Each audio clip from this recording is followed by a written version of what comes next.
Round 2. Fight!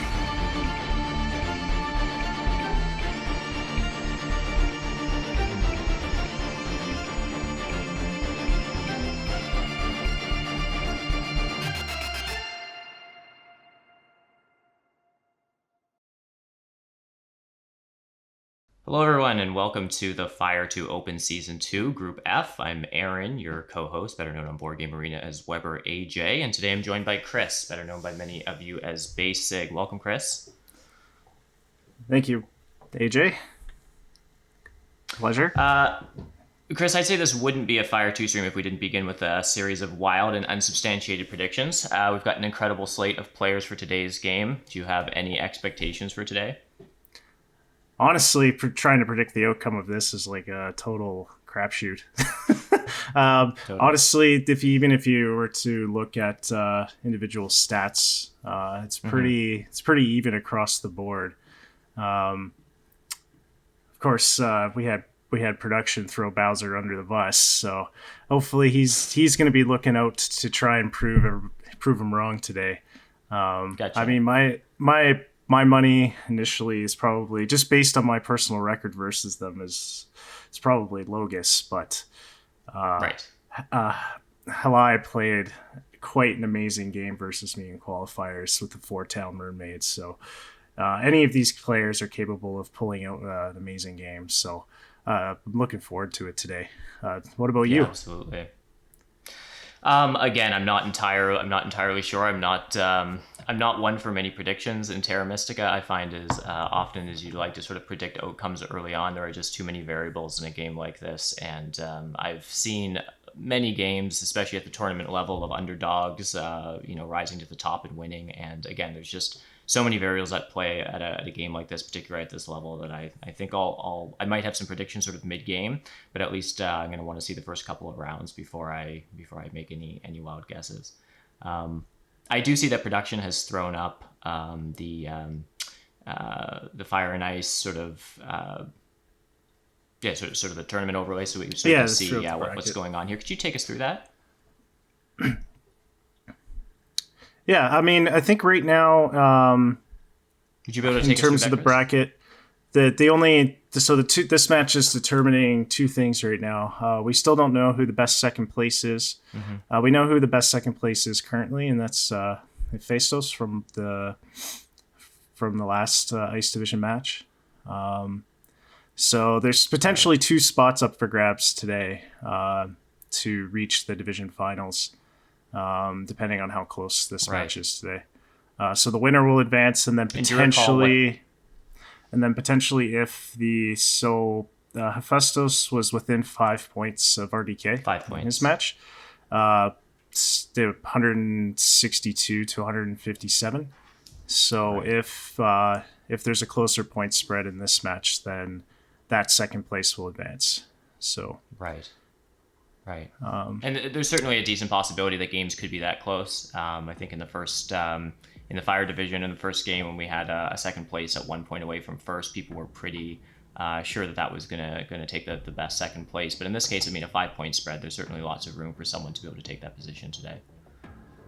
well, absolutely, definitely nothing is a given, but definitely got a chance here. If we look at our match history at all time here, honestly, like the records for Terra Mystica are pretty close. I mean, there's actually quite a bit of games that three of the players have played against each other. The only real statistical anomaly is kind of Bowser, because he's really only played 12 games versus the other opponents, which isn't a large sample size. But you've got Logus, who's played like 58 matches, and you've got very even kind of matchup. Like when the stats are this close to 50-50 across the board, it's really hard to use this data to kind of make any sort of prediction.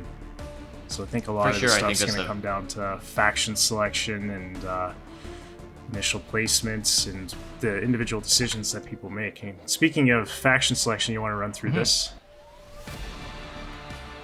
Yeah, absolutely. So certainly seeing brown and yellow represented here. interesting to see Nomads in 3 of the 4 players as one of the top 3 factions. Darklings, of course, are pretty can be a fairly consistent top pick for a lot of players. They're fairly powerful and versatile faction, so certainly seeing them a couple of times. And then we've got haligh with the only player with Swarmlings represented, and Mike's got Mermaids as the top faction, which is interesting. I've certainly played against him, against Mermaids on a number of occasions. Yeah, actually, I'm kind of surprised that Swarmlings isn't mentioned in Logus's top 3, just because there's lots of mention in and around in Discords and everything. But I think partially the rise of Nomads in these top players' factions are probably due somewhat to the rise of Swarmlings on BGA and the BGA meta as a whole, because blue and yellow complement each other so well on the west side of the map. So I think that's a major reason why we see Nomads. And Nomads are definitely one of the stronger factions in terms of raw ability and economic power. So it doesn't surprise me that we see them here. Sure. And, within this season of BGA, we're also seeing that to some degree with Fakirs being played quite a bit with the introduction of their landscape. But same idea, sort of having a yellow faction like Fakirs or Nomads in play with any other blue faction. There's definitely some synergy going on between the two of them trading power. Yeah, no, absolutely. Fakirs are in there for another entire reason, with their landscape being probably the best out of all of the landscapes in the game. Right. Also, the Dwarves pick. The Dwarves instead of Engineers doesn't surprise me either, because their landscape opens... for mikechike, their landscape opens up so many options that weren't there previously for both connection and using cult spades. Right. All right, so now we've got our setup on stream for everybody to see. If you were picking in this spot, AJ, what would you be looking at? So we see a first pick Nomads. Yeah. Things, I always like to look at, as I think a lot of players do, what bonus cards are not in the game. So help me out with that here. We're not seeing the 6 coins. We're not seeing the dwelling scoring, and we're not seeing temp ship. We're not seeing temp ship, but we are seeing shipping. That's right. Interesting. Pass shipping for points. So we have 3 of the 4 point scoring. Trading posts, big buildings, and the shipping. We're just not seeing any points for dwellings. But we are seeing around 3 and 5 dwellings.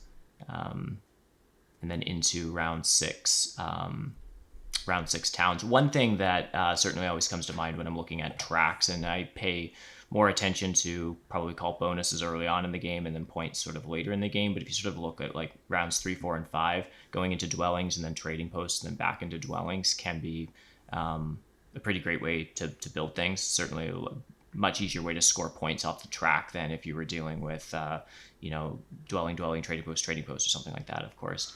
Build a bunch of dwellings in round 3, build some trading posts in round 4, that picks some dwellings back up off the board. You can place them again in round 5. And so what that sort of tells me is that, any faction with a bit of an economic sort of advantage might be able to take advantage of that in this track. So that's sort of what I'm often looking at with the track is like, is it a good scoring track, or is it a track that's slightly more difficult to extract points from, in which case one of the factions that has an innate scoring ability might be a bit stronger. But in this case, I think I'd be perfectly fine looking at a faction that might want to get their stronghold. It's hard to say whether it's a stronghold or a sanctuary out in round 2. One that's could play a solid economic game, possibly one that could take advantage of building a few towns sort of in round 6. So I think certainly Nomads is a solid choice here.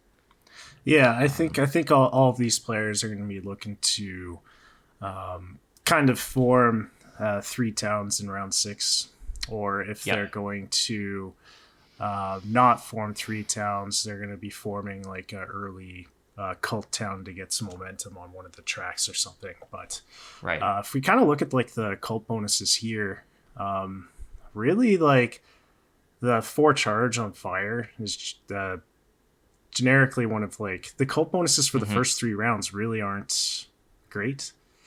You don't really have early. You don't have early spades. You don't have early coins. So it's going to be tough to take advantage of this. Now, interestingly enough, second pick Swarmlings, I find this a little interesting. And the reason I say that is, yes, they normally form 1 town in round 6, but Swarmlings generally want a town early. Sure. They generally want a town in rounds 2 and 3. The one thing, like I was surprised that maybe like mermaids weren't picked here, just because towning in round 6 is so flexible for them, and they still have that color synergy with yellow. But things that are for Swarmlings in this track is we do have the Sanctuary and Stronghold pass tile, or bonus 6 in the game, the 2 worker tile for those who are less familiar. And so the pass tiles, and we have the trading, and like we have all 4 point scoring pass tiles in the game, which is generally good for Swarmlings. The dwelling one isn't usually great for them, but the other 3 are amazing. So in that sense, this is not a bad track for Swarmlings, and they have that synergy with yellow that we kind of talked about earlier.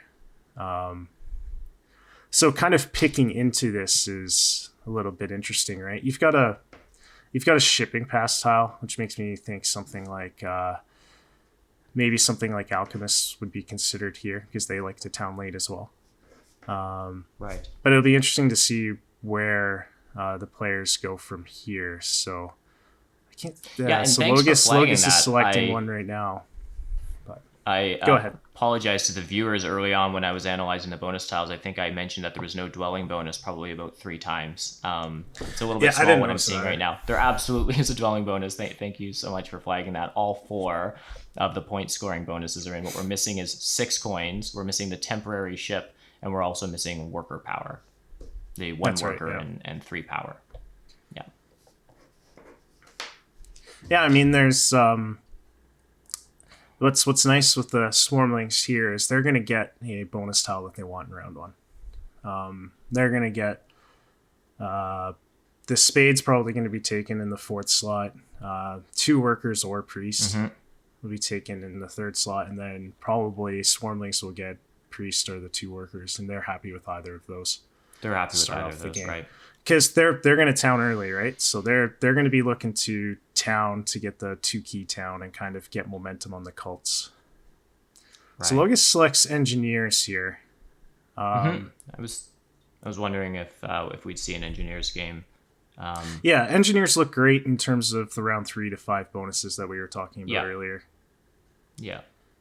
They're definitely a strong economic faction, like you were talking about. So. They want to get their worker income going early, so getting that I mean, around the bonus 6 tile isn't necessarily great for them until the end of the game, maybe in like round 6. But everything else in this setup is pretty good for them. How good engineers are going to be is really highly dependent on the 4th pick, because right now, if say Alchemist is picked into engineers, you get this weird scenario where theoretically the color matchup should be good for engineers, but then you've got a problem of you're probably not going to get a lot of round 1 leech. So it'll be highly dependent on this last pick, how engineers are. Right. And there's a number of decent picks into this setup, so it'll be interesting to see what they do.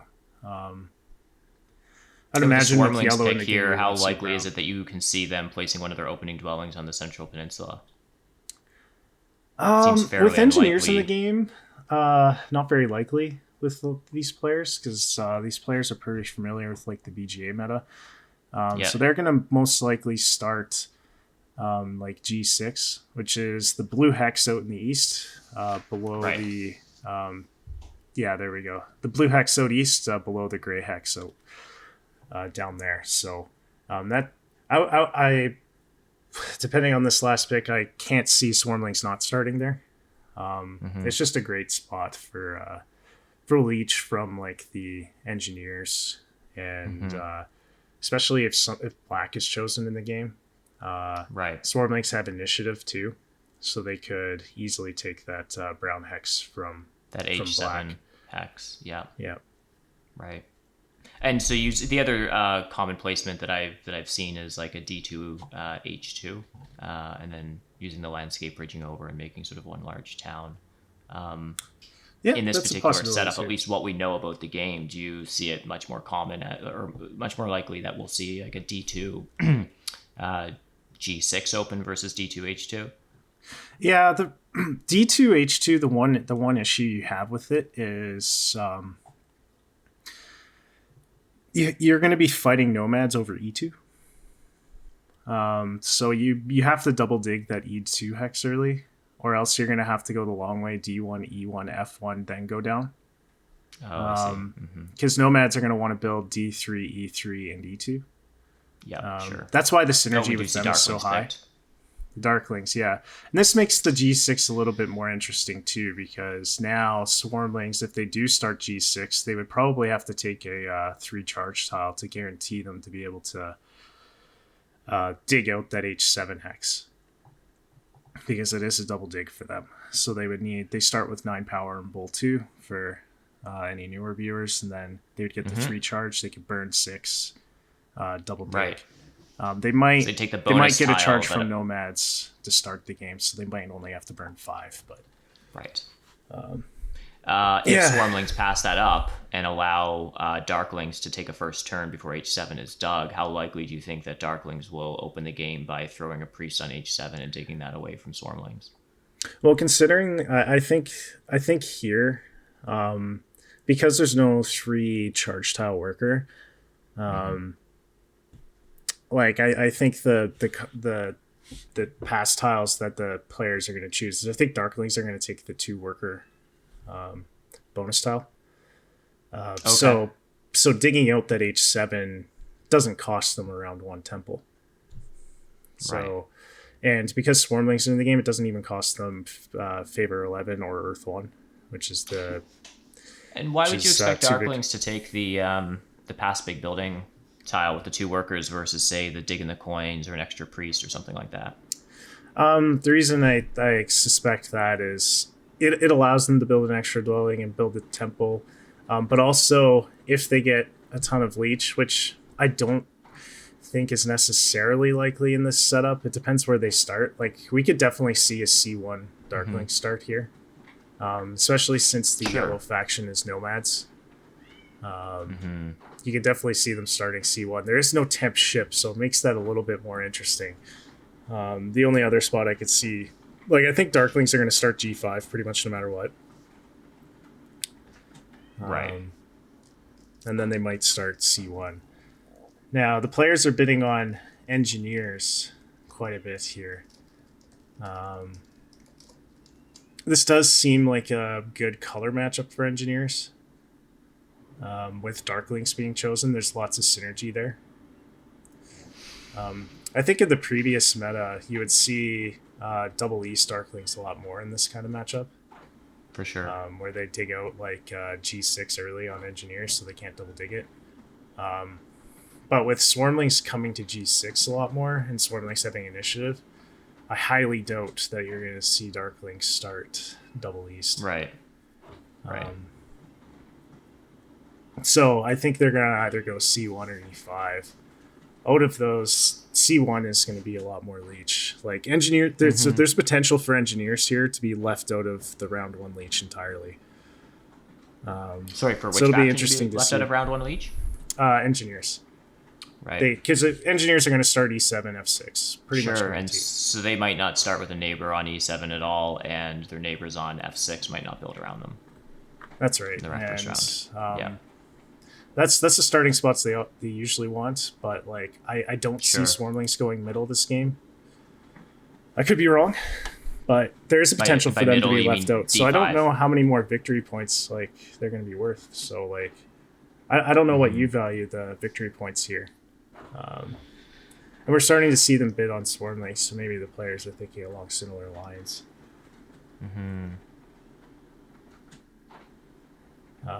Which between Nomads and Darklings do you think is the 30-point faction here? Nomads? That's tough. Mm-hmm. Honestly, looking at it initially, I might have. I don't think the point spread between like the factions is actually that huge here. I wouldn't be surprised to see 20, 20, 30 at like maximum kind of thing. Right. Like I wouldn't want to go to like 10 on NGs or something here because a lot of like the leech decisions and everything is going to be highly dependent on the player's choices. Like if Swarmlings do start G6, Darklings are going to get some leech on G5, and then maybe Nomads are left out of the leech. Right? It all depends on where they decide to upgrade. Mm-hmm. Nomads might get some late leech with upgrade to a temple on D2 because generally Swarmlings like to form a little sanctuary town up there and then like form like a, you've been seeing like the landscape tile of Swarmlings form like a mega town out east, G6 all the way to like E11 and I10, which is why they try and dig that double dig that hex out on H7. You'll see like some Darklings players start on E10, but generally it's worse because then you can't get down to like H5 very easily or anything. So I suspect one of the dwellings for Darklings will go on G5, the other one will go somewhere else. But like all of the leech stuff is highly dependent again on the player's decisions in game. So it's really hard to evaluate exactly what the victory points here are worth. And I'd be having a little bit of trouble myself in this kind of pick. I have no idea. For sure. I wouldn't want to go below 15 victory points on NGs. I don't think they're 15 points better than like Nomads here. There's only one spade cult bonus, so like the Nomad's stronghold, you might see it early. Might see it round 2. You might see it round 2, but I suspect we'll see it later in the game. But it'll be highly dependent on how much leech they get round 1 and if they get a dig or anything like that, which they might. I don't think anybody's going to be fighting them over a single dig, but they might wait till round 2 to do a double spade action instead. Because I think it's very likely that engineers are going to start with the spade bonus tile, which means they're gonna want like two workers as a power action to try and get the 2 temples into dwelling, the 2-worker which is power very action? strong. So 2-worker power action, yeah. Try to get 2 temples and 2 temples into dwelling out, and a dwelling on the board. Yeah, Right. Which is a very solid start for them. Yeah, it's always interesting when Swarmlings are in the game because the spades are usually more contested because there's no threat of just rushing favor 11. This setup you don't have to though. Like this setup's high enough scoring where like, I mean, if Swarmlings weren't in the game, it wouldn't be clear whether you'd want the double spades or Earth 1 for the dwelling scoring. Like this, the bonus tiles, the track and everything is high enough scoring where you don't need to necessarily prioritize scoring favor tiles as highly as you would in other setups. Now, do you see Swarmlings ending the first round with a stronghold and a temple if they can get the resources for it? Yeah, again, if they start G6, I don't see that being very likely because if they start G6 and take like a 3 charge tile, it's hard to get the resources to double dig out the G6, build a dwelling on it, or double dig, the H7, build a dwelling on it, and then build a temple because you'll be 1 worker short. Yep. 1 worker and 1 coin actually short, so... I mean, I think we'll end up seeing them, like, if they start over there, we'll see them having, like, a stronghold, trading post, and 2 dwellings out. Instead. It's not, but I guess it's not necessarily entirely clear they'll start out there either. They could start D5. It's just, it's been falling out of the meta in BGA mostly because in order to form the town up there, especially with Gray in the game, you actually have to bridge. Right. But you can definitely form like a mega town up there with Swarmlings. But yeah, it's interesting because like I would definitely be rating like Nomads a little bit higher than they're being shown here because they like to build a ton of stuff, and they can take a lot of pressure off of themselves, off the dig power actions with a stronghold round 2 or something like that. Just because like Swarmlings and Engineers are both high power factions, they get a lot of charge just innate off of their buildings. Like the Engineer's second temple gives 5 power for newer viewers, and then the Swarmlings always start with their stronghold, which gives them the ability to basically get 4 charge just off of that, and their trading posts all give 2 charge each, so they're getting like 6, 8. It's not uncommon 10. for Swarmlings to be getting 6 charge. Just turn, off of themselves. Right at the end of round 1. Yeah. So yeah, for sure. The Engineers and Swarmlings are going to be fighting over the power actions. This is probably why Nomads is the 30 faction here. I think I agree in general with the players' evaluation here. What are your thoughts on the current points difference between Engineers and Darklings? Right now we're seeing a 5-point spread between them. I've been keeping an eye on that. It seems to be fairly...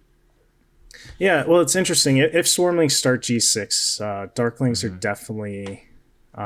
probably going to get more leech than even Engineers will in the first round, because I would guess that the Swarmlings would dig out H7 like we've been talking about and probably upgrade next to Darklings only to avoid giving Engineers a ton of leech round 1. I guess the question I have is if Swarmlings are going to be starting G6 and possibly upgrading there. I mean, this is all highly speculative, of course, but if they end up doing that, do Darklings also need to start C1? Because it gives them G5 could be a solid place for them to upgrade initially to maximize the leech they're getting. F5, G4, G5, make a sanctuary town. Do you see if Swarmling does end up, placing G6, upgrading there, double digging H7, sort of doing that line? Do you see at that point Darklings abandoning upgrading C1? Oh, they definitely could, because if they started C1, they'd be trying to maybe build their sanctuary on G5, and then forming a town there with E5 and G4. Or sorry, F5 and G4, like the brown and the yellow hex the brown and the yellow. Yeah, absolutely. So that becomes a solid spot for a sanctuary town. Yeah, it's definitely a little bit interesting with the Swarmlings.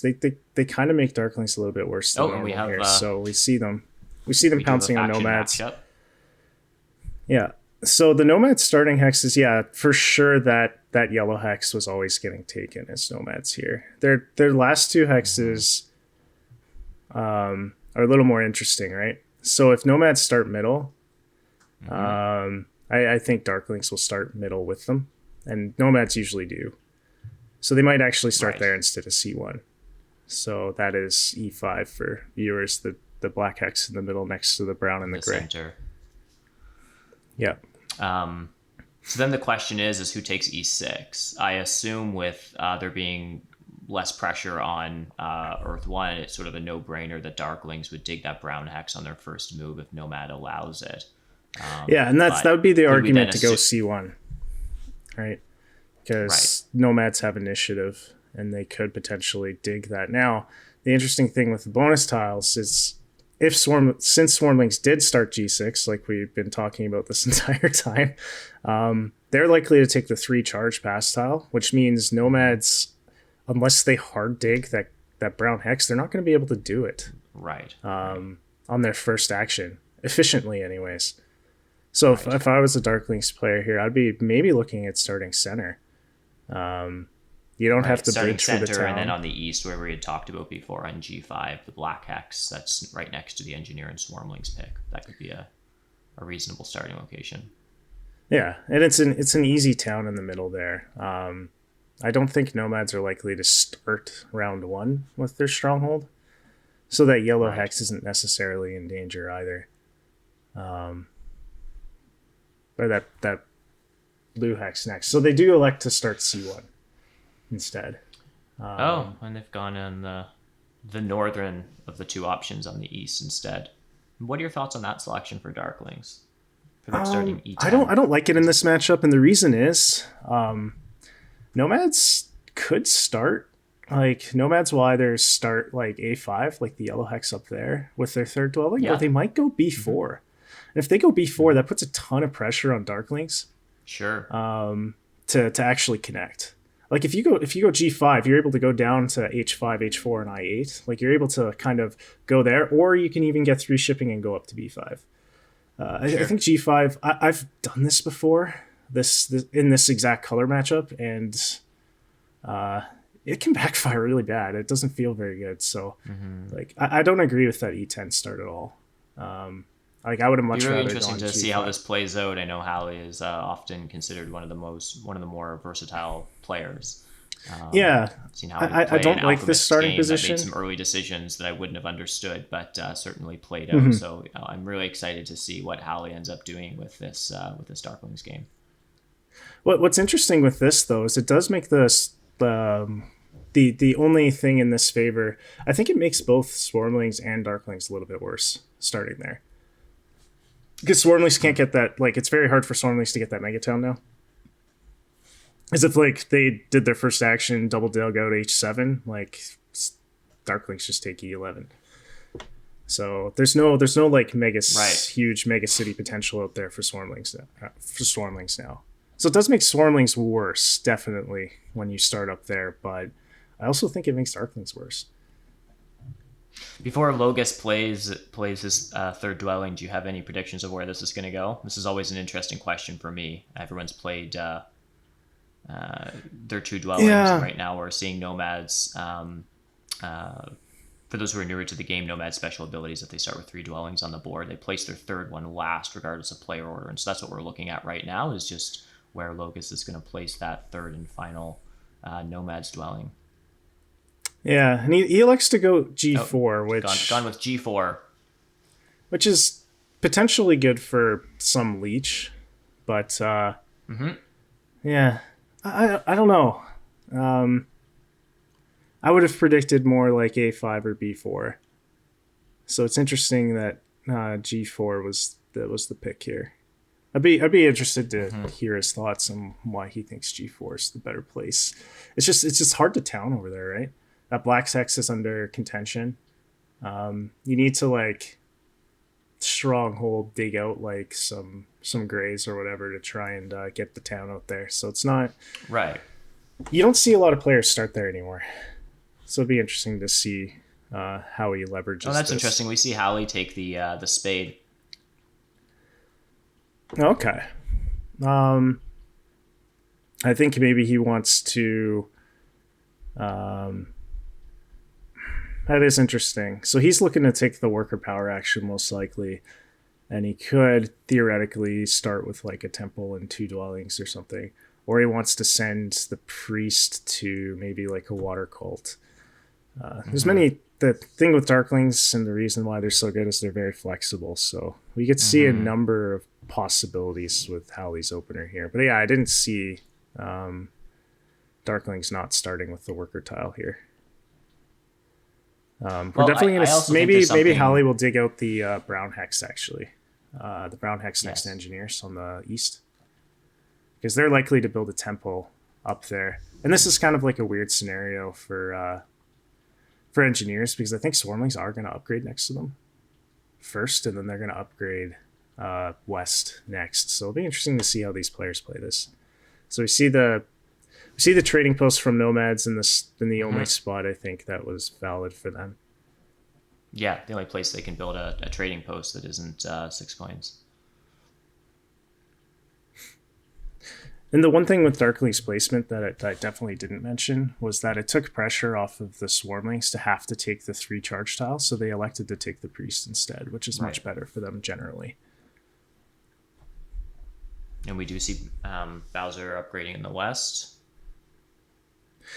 Yeah, this is interesting. So I think he's gonna.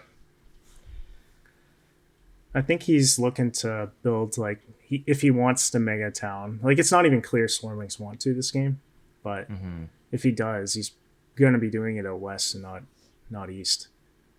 So maybe he's thinking like a sanctuary town out east or something. It'll be interesting to see how he plays this. So this is kind of like the nightmare scenario for engineers. They're not getting any early leech. The spade tile was taken, and they don't have a neighbor in the middle. So unless like yellow digs out next to them, early, which I think the yellows seem to be prioritizing the red hex next to swarmlings to try and race them to the brown. Yeah, absolutely. Engineers could be in a very tough spot here, and this is kind of why I was like, maybe this isn't like as good of a matchup as you think for them, because they could be left out of that early leech. Right. So nomads here, they just use their pass tile to move up on the cult, on the earth cult. So and what's the rationale behind that? Are they just sort of trying to play slow, not give anyone early leech? There's no pressure on Earth 1 yet with swarmlings in the game going stronghold open. Is that the rationale? Yeah, I think it's mostly just to avoid giving swarmlings and darklings an extra 2 leech at this current moment, right? Because now swarmlings doesn't burn 5 power, and they upgrade instead. Now nomads can take double spades. And in terms of openings, like double spades is definitely safer for swarmlings. They could try and they could try and take 2 workers and just go stronghold temple. There's a couple different options they can do, but I'd be kind of surprised if they didn't take double spades. And logus delaying means that Bowser would actually have to burn 2 more power than he otherwise would. Right. Now, I'm not much of a Swarmlings player myself. I have not a ton of experience with them, but just explain to me, like, why wouldn't Bowser still here take the double spade action? I mean, you could still dig the brown hex in the east, have 2 spots for dwellings, then go stronghold. It's a little... Yeah, so I think with this, it could be interesting now because Darklings might just take 2 workers with their actions, so then Nomads didn't get any leech, and they're kind of and their kind of plan didn't work out. Because Swarmlings are going to get an extra leech here from the temple. You're going to see Earth 1.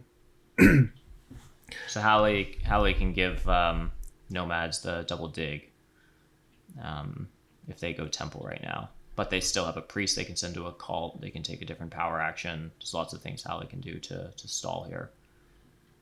Yeah, it's very interesting. I think I don't know what I would do in haligh's spot. There's a lot of good options, but I suspect 2 worker power action might not even be contested, so you might just build a temple. One of the things I do really appreciate about games where there's a sort of a classic stronghold open faction in the game, like Swarmlings or Giants that, I mean, almost always effectively open stronghold, is that there isn't that same sort of pressure on Earth 1. When you have 4 factions that all would generally open a temple, grab Earth 1, there seems to be, based on sort of the player order, it's like the first 3 players are getting Earth 1, player 4 is getting the double spade action as sort of compensation for losing it. But it's always interesting when you see these types of games where you have a stronghold open faction. It allows the other players to, as opposed to rushing for Earth 1, people actually on purpose play slower. And so it definitely changes the entire feeling and energy behind the first round. People play slow as opposed to playing fast. Yeah. Actually, one option that Darklings have here by taking the spade tile is they can actually increase shipping if they want with their priest, and then actually build on B2 and B3 in round 1. It's securing those hexes away from nomads and kind of making it maybe easier, especially since nomads didn't start B4. They kind of already got a head start on connecting up north, and nomads aren't really in any threat. Like nomads starting out east kind of made this game a lot easier for Darklings to connect up north than it otherwise would be. For sure. So Darklings are in a better spot than I would have thought when they started up north. So it's very interesting. By taking D8, well, I guess that wouldn't come later. But point is in the east, Darklings at some point are going to be getting a bunch of power from engineers in the east, as engineers sort of build their town. I think we have a UI error here. I think Bowser meant to double dig, and I think he just did workers instead. I just noticed that. That looks like a double hard dig for 6 workers. This was definitely not the intention. He definitely meant to use the power action here. He's probably typing in the chat right now. There is an undo button now on Board Game Arena, isn't there? Are we apt But to I see believe that in use here? we established that wasn't part of the tournament rules. So. Oh goodness. Okay. Yes, this isn't good. I admittedly have been in Bowser's shoes before. I've opened with a hard dig in the first round. This is a double hard dig though. Like this is. That's a double hard dig with swarmlings, so I can't That's say that 6 I've experienced workers. that level of pain. This is that's just basically game losing on the spot. Yes. Unfortunately. I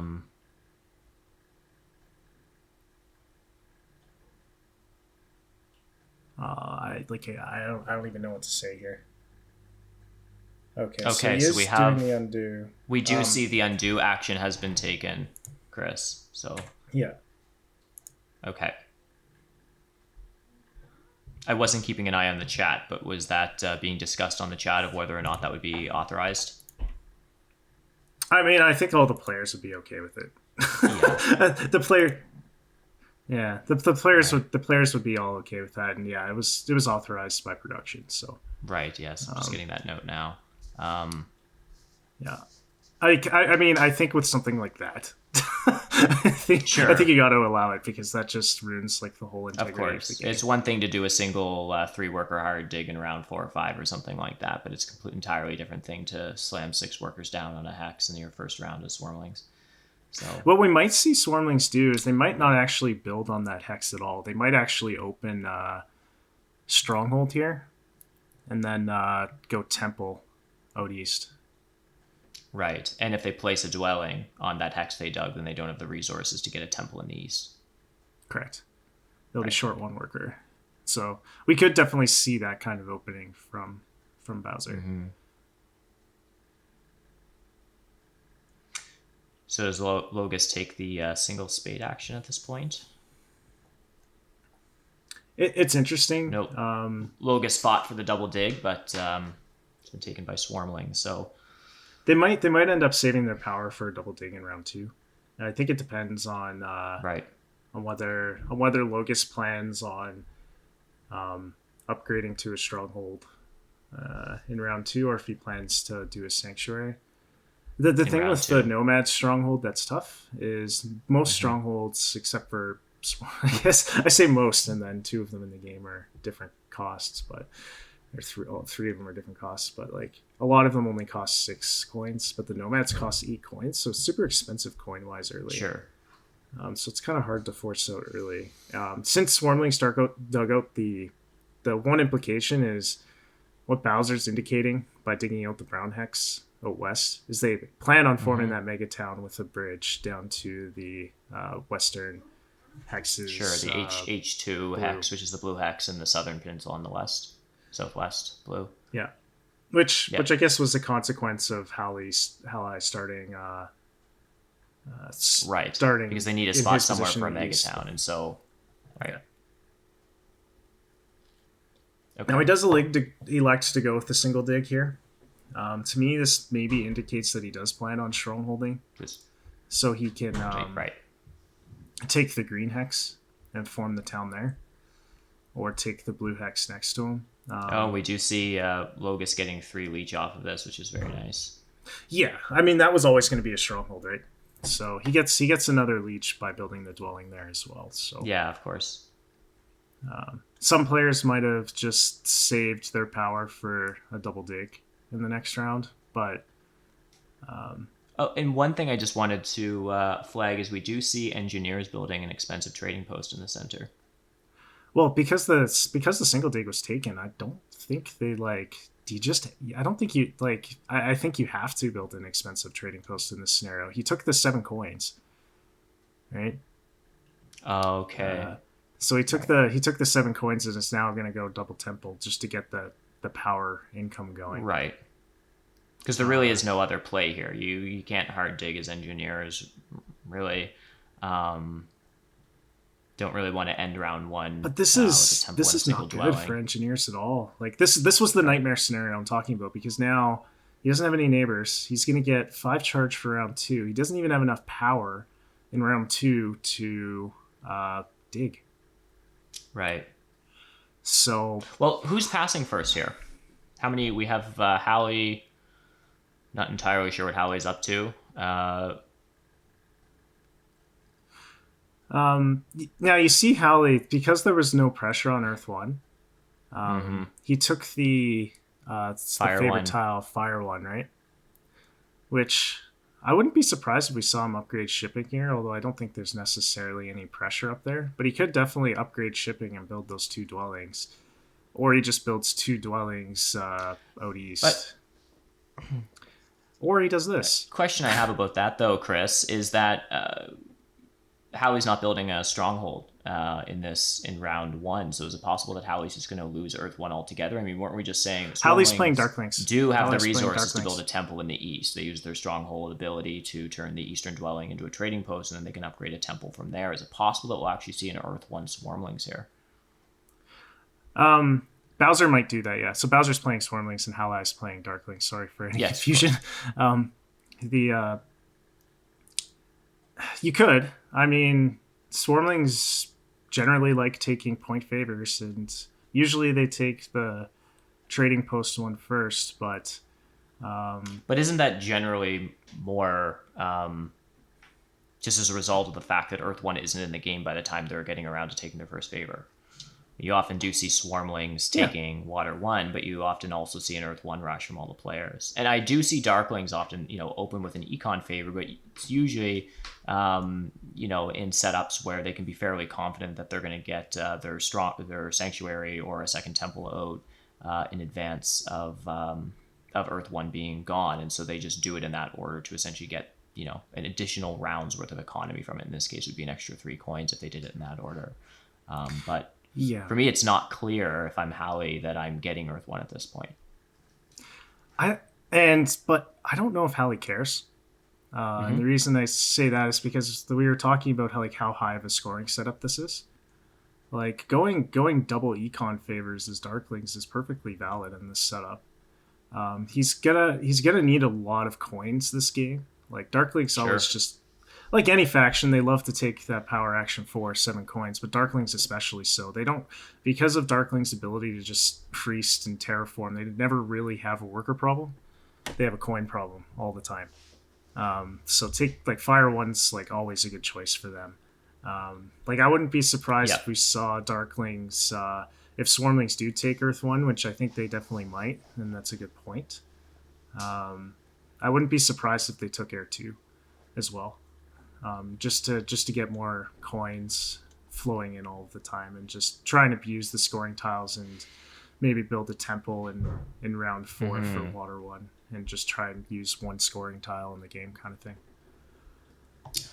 One thing I just want to flag for you is we did see haligh here, Chris, send the priest to water just in that last turn, as opposed to upgrading shippings to take some of the northern hexes. Yeah, and that's perfectly fine too. The better cult bonuses are in round 4 and 5 for Darklings, and so that priest is later going to become the equivalent of 2 priests in terms of digs. Sure.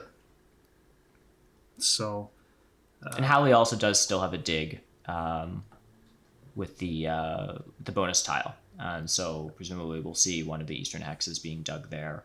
It'll be interesting to see whether he digs presumably the northern of the 2 brown hexes to not give any leech to engineers or swarmlings. The only thing he really stands to gain by digging next to engineers and swarmlings is the 1 leech when swarmlings upgrade that trading post to a temple. But I don't know if that's really particularly helpful in terms of, because on the flip side, you're giving 2 to engineers and 2 to swarmlings. I think you're right. I think he'll probably end up digging the it's D8, the which is the or the brown hex up. D8's definitely probably the best D8 choice. But he might dig here just as quickly as you and I decided on that. The opposite happened. Yeah. Yeah. This actually is good for engineers because engineers are getting 6 power charge. And so engineers are actually going to be able to double dig next turn. So ignore me entirely. Yeah, he'll be able to double dig without burning any power. Yeah. So Mike's definitely happy about this. Mike's very happy.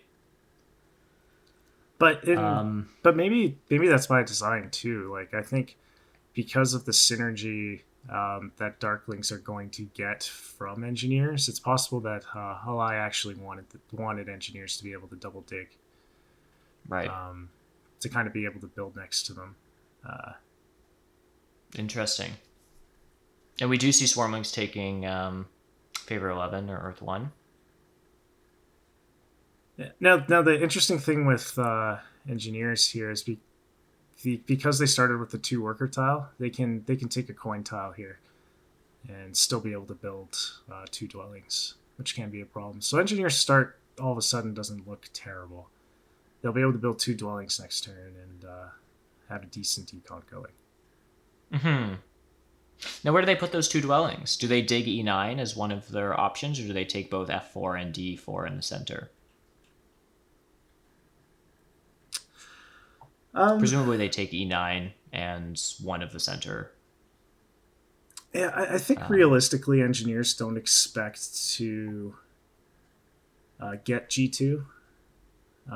So they might just end up digging the red hex D4. north, and then they'll probably dig D4 and right. Whatever. And F4 is a bit safer. Let's start E9. So they'll probably dig those 2 hexes, or they could dig the green next to nomads as well and make nomads want to dig that red hex. I guess just putting a bit more pressure on nomads for G2. Yeah, and Darkling's got the exact pass tile they wanted, so they're going to be able to sanctuary next turn that's great with for that them. bonus tile and have a worker so that's left 9 over. points for them. Yeah, they'll have a worker left over too, so they could potentially build another dwelling if they want. Right.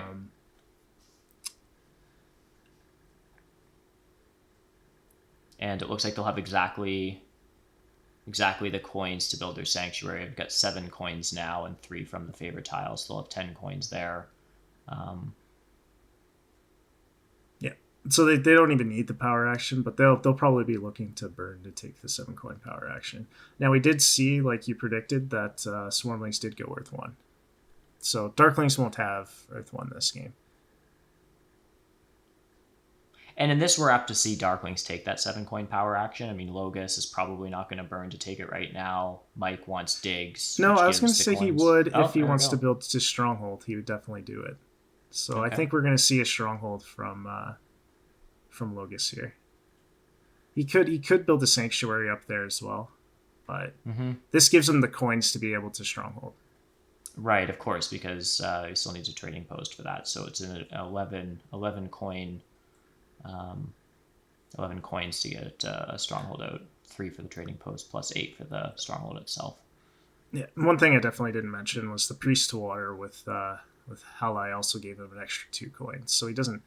He'll be content just taking he'll just be taking the 7 coins next turn. Now we see engineers put a little bit more pressure on nomads to actually dig out that red hex down south. But again, if Logus is going Stronghold, if Logus is going Stronghold, presumably he's doing that on F3. Is that correct? That's the yellow hex just next to where the engineers built. Yeah. He would do it right there. And if that's the case, then it makes sense the engineers did that. Maybe it's a pressure move, but also they're going to get at least 2 free leech from that. Yep. It'll be interesting. Now, Logus could go Sanctuary too, and it's perfectly fine. So I'll be interested to see what he thinks is the best play here.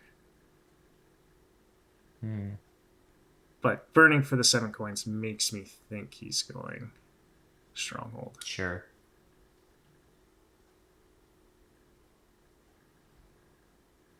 Fortunately, that does mean that if Logus builds a stronghold here, that he won't have enough resources to actually place a dwelling as well. Now Swarmlings have an interesting branching point here. they could try and fight for the green hex in the west. So there's a couple options that Swarmling have. Typically, Swarmlings want to build their sanctuary early, but if they do, they won't be able to upgrade because they don't have like a bonus worker tile. I think here you might see Swarmlings take 2 workers this round. Priest of Fire, right? Yeah, Priest of Fire is okay because you get the 4 charge. You already have a priest on air. I'm just worried now for tempo. If Logus does decide to stronghold, now you're going to have to, if you want that green hex out west, you're going to have to build a dwelling and build a dwelling in the next 2 turns. It means that this turn Logus will use his stronghold sandstorm ability to dig the green hex, which actually if it's open, I think he would. Yeah, I think if it's open, I think Logus would do exactly that. Right. He only needs 1 dwelling out there to form a town because that's probably where his sanctuary is going to go.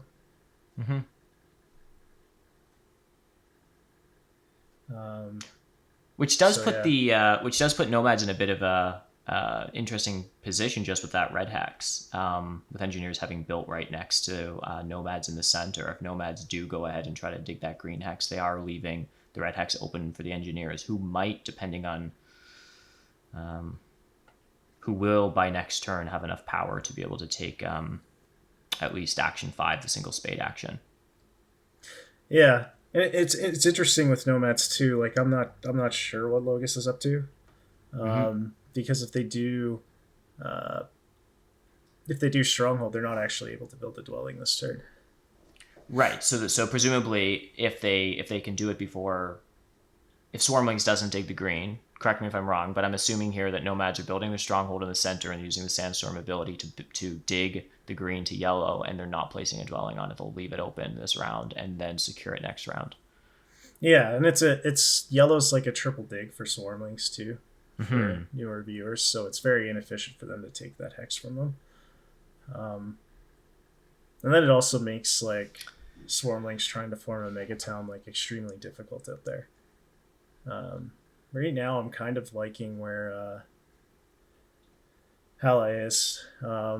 We see haligh putting upgrading shipping. Yeah, that's interesting. Which makes sense because next turn is a dwelling round. Oh, okay. So now we're seeing a ton of leech just being given to Swarmlings here. Upgrading to this trading post definitely signifies that he's going stronghold.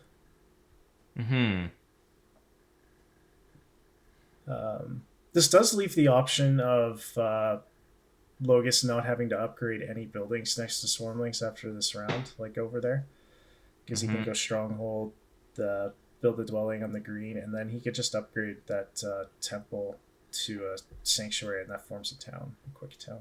Right. Yeah, I wouldn't be thrilled to be in Bowser's shoes right now.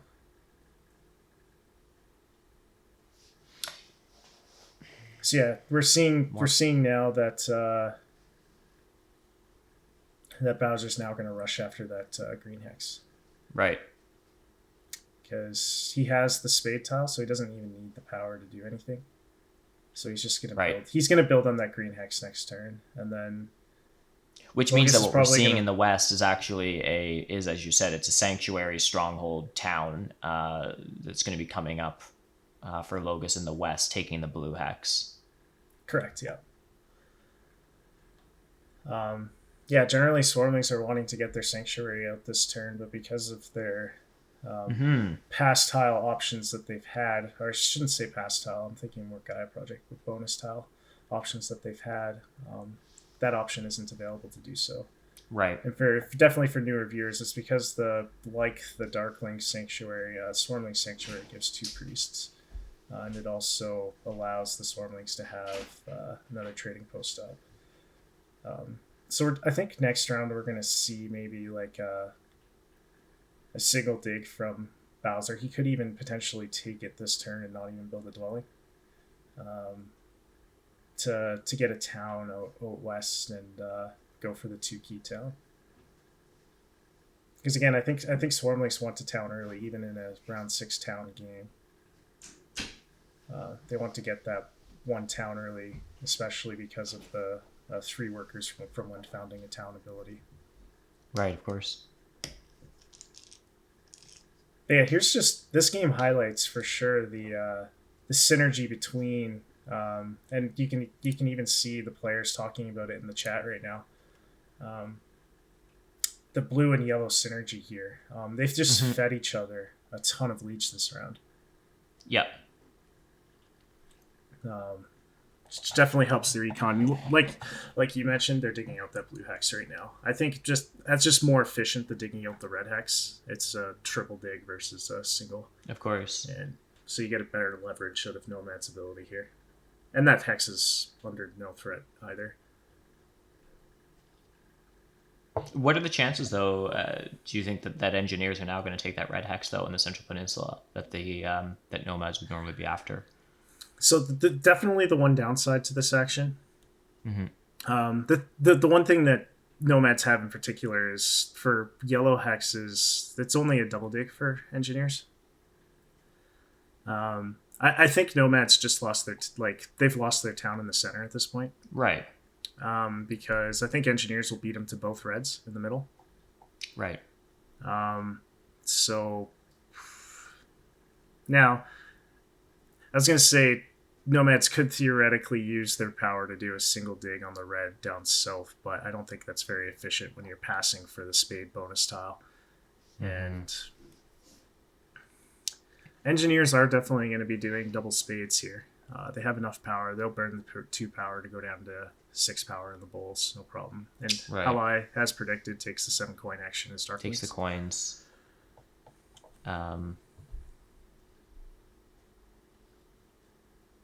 Now, what do you see the play here with haligh having already 1 shipping, 2 priests?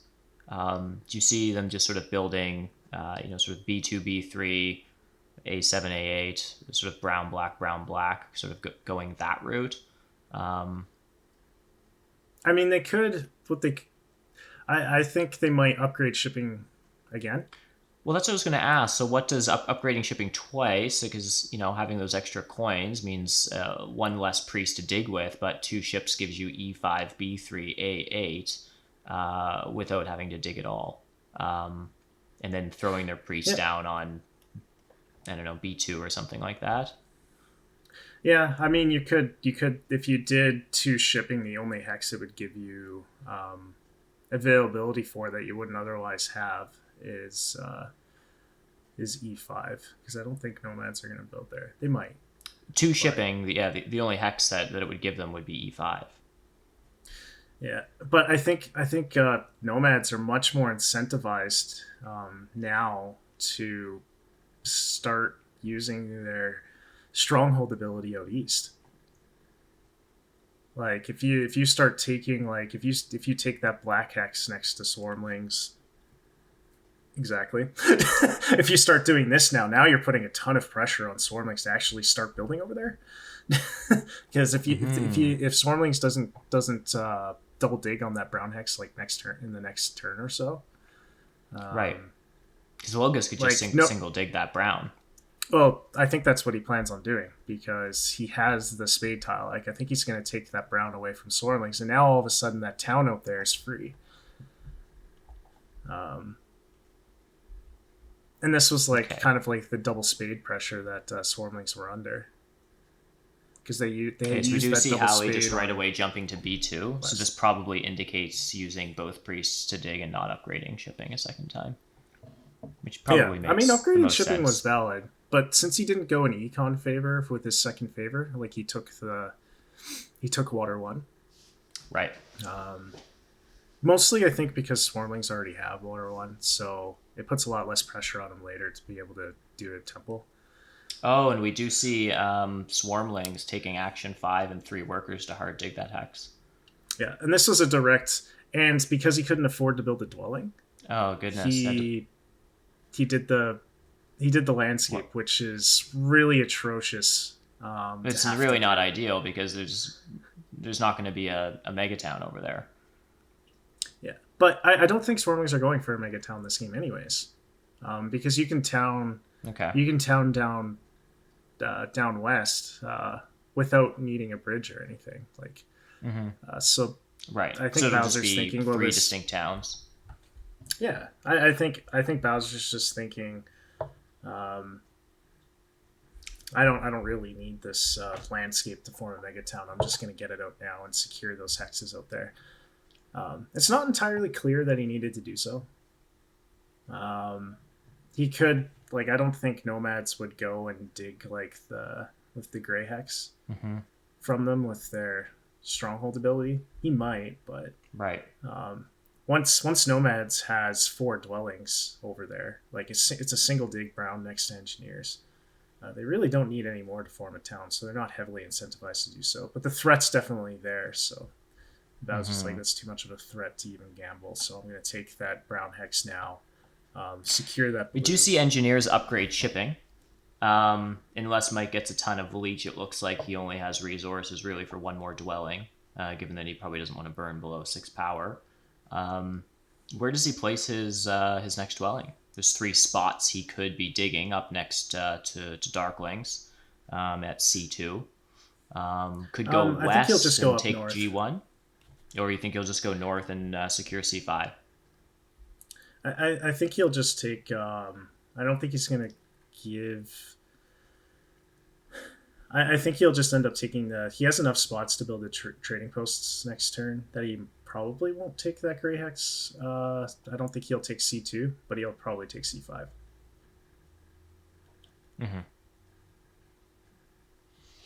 But the man has options. He's definitely got all the options. He does have options. Yeah, and you're right. He's not upgrading shipping again. I guess if haligh took Air 2, he probably would have upgraded shipping again because of the bonus tile shipping being in the game. Shipping for points. Sorry, say that again. Had haligh taken... If haligh had taken Air 2 with his second favor, he might have ended up upgrading shipping to try and pass for the shipping bonus tile. For the points. That'd be the one upside of doing that, but this, you're getting out like just as many dwellings. And sorry, what's the correlation between Air 2 and more emphasis on shipping upgrade? Just allows you to take 7 coin power action more. Right. But he's definitely playing it safe by I'm securing myself a point favor since Swarmlings did take Earth 1. It's not entirely clear like what Bowser's up to. Logus definitely put a ton of pressure on him by digging that black hex like we were talking about. Yeah, it really seems that Nomads and Swarmlings have sort of put... Sorry, go ahead. Sorry, who are you liking right now? Yeah, it's a good question. I was just commenting actually on the fact that like I really think as much as Nomads have put pressure on Swarmlings, like it's come at a cost for them as well. And it really seems like a situation where Nomads and Swarmlings have beaten each other down a little bit and really allowed sort of Darklings and Engineers games to really pick up. I mean, if you look at Darklings, there hasn't been any negative player interaction against Darklings as far as I can tell. They're ending this round with, having gotten, what is that, four additional dwellings out this round and a dwelling scoring round, which is really great for them. Engineers, it's incredible to see. We saw Mike start things off. It looked a little tough, opening with that expensive trading post, which is never something you want to see in the first round. But I mean, look at Mike's position now. He's managed to cut up the entire Central Peninsula all to himself, and he does have some adjacency in the bottom part of those 4 structures against Nomads. There's a couple of clear trading post upgrading spots even before Nomads even if Nomads don't end up taking that central brown hack. So I'm really liking Engineer and Darkling's position right now. Yeah, same here. Now we do see Mike just getting the extra 2 points off of the scoring round right now by securing the gray hex down there. It doesn't actually give Engineers any additional income by building that dwelling. But because Nomads have already passed, they're not really giving up anything. by getting those extra 2 points now, even if they're not getting the income for it. Like next round is upgrading trading posts. It'll be interesting to see where Mike decides to upgrade his trading posts with last round towns. Like he's probably not going to want to upgrade the 2 in the middle. I was just thinking about that. I mean, he can do one there without triggering a town. He can do one in the east without safely. So it looks like he's got sort of two spots with adjacency that won't force him to establish a town. Yeah, that was a great round for haligh. I mean, he got to not only did he get to build all of those dwellings, but he had the bonus tile for passing for dwellings as well. So just being able to of course, that was great. And I think, I mean, from haligh's perspective, again, there's just a lack of pressure on Darklings. I know it's one of the sort of downsides to Darklings sometimes when playing them is you can experience quite a bit of hex pressure and it can be quite difficult. But certainly games where you can safely take those 4 hexes up north. I mean, it looks like haligh is a clear path to connection, so we'll be able to compete in network. Yep. Yeah, that's definitely a direct consequence of where Nomads decided to start. Absolutely. Right. If Nomads start B4, it's not clear that like Darklings can ever connect with their starting positions. Oh no, and especially not when you're seeing round 2 Stronghold Nomads. Then. And because Nomads lost the red hex in the middle, they've lost the town in the middle, and you're going to see Logus actually form a town right now. This is interesting. Like I have the pass tile for Stronghold Sanctuary. I'm going to form my town now. Oh, okay. So we just saw Logus 2 keys. decides. Yep. This does actually give him quite a bit. This does give him quite a bit. Like he's going to send a priest to water probably, and now he's going to get a dig and a priest for it. So he loses the 5 points in the last round, but he gains a lot on the cults.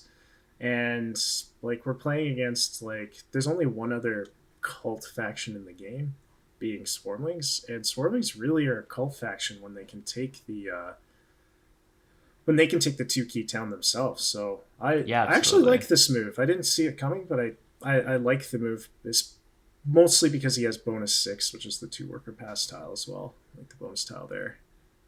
So I like it. Yeah. I don't know if you like it as much as I do, but I like it. I'm not sure. I don't, to be perfectly honest, I'm not entirely sure how to evaluate it completely. It immediately though, what sort of jumps off what jumps out for me though is possibly another example of Nomads doing something that is a really good move against Swarmlings, but it's unclear to me what it's like to the table.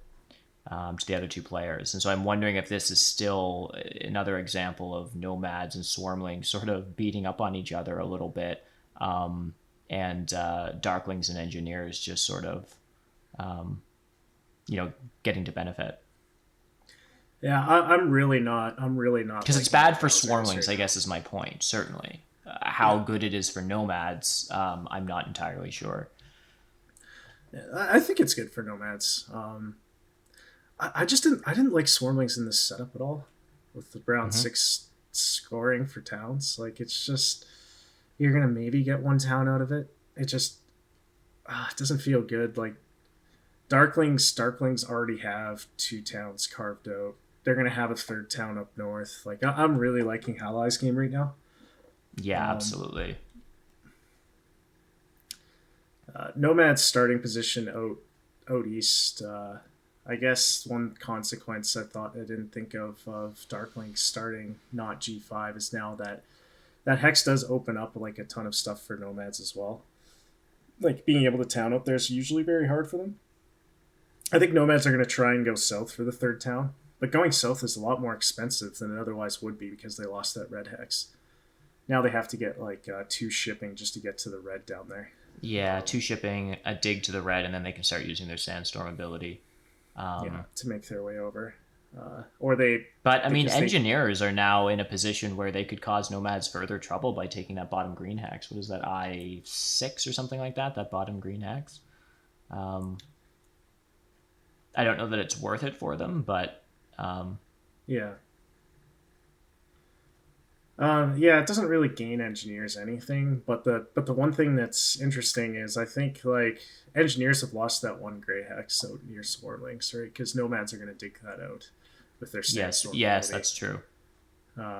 One thing I just noticed, Darklings built a trading post in the east next to engineers, and engineers weren't able to take the power; they were capped. Did engineers forget to convert down a power to a coin, or I wonder if that was on purpose? If they were just sort of waiting.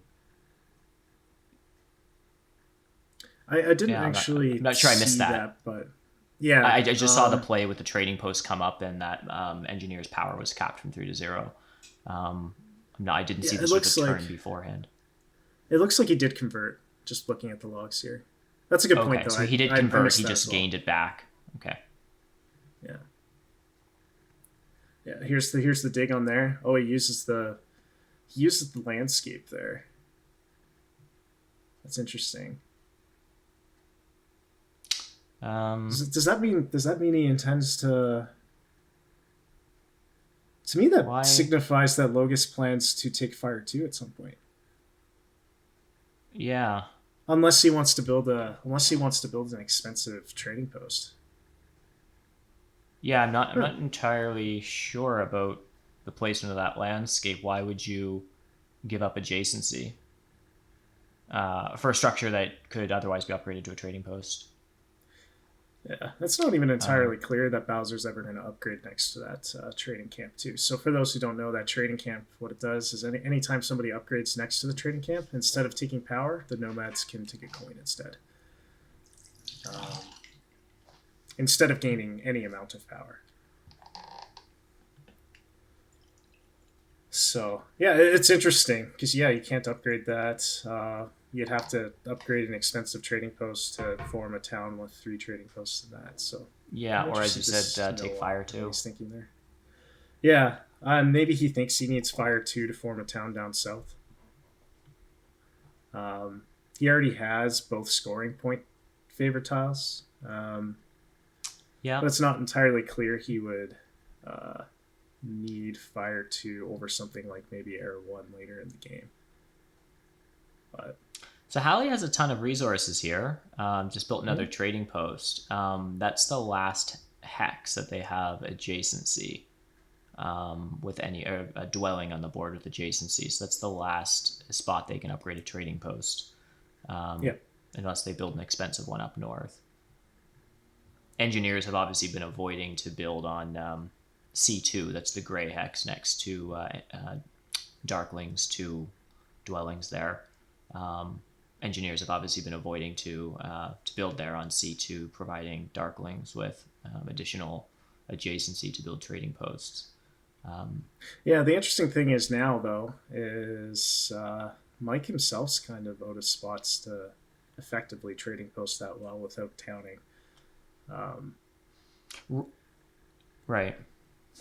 I'm interested to see. So Mike has 6 power in his bowl. He seems to have just been using that as coins. I was going to say, I think. We do see him take the 2 spade action. Yeah, because he needed to dig out that red hex still, and you're seeing him take the green down south. And the green hex, okay. So this ensures connection.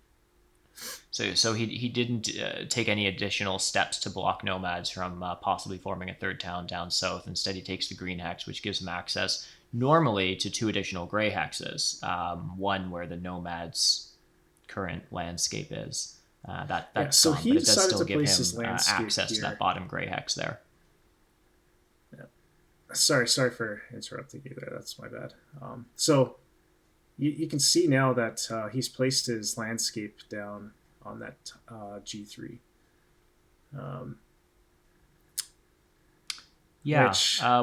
What do you make of that? Well, he wants for his income. I always laugh at the BGA interface when it comes to engineers' buildings. because they'll like replace the dwellings in weird spots, like based in the order. Yeah, and we're won't actually refresh seeing that as well properly. for Darklings.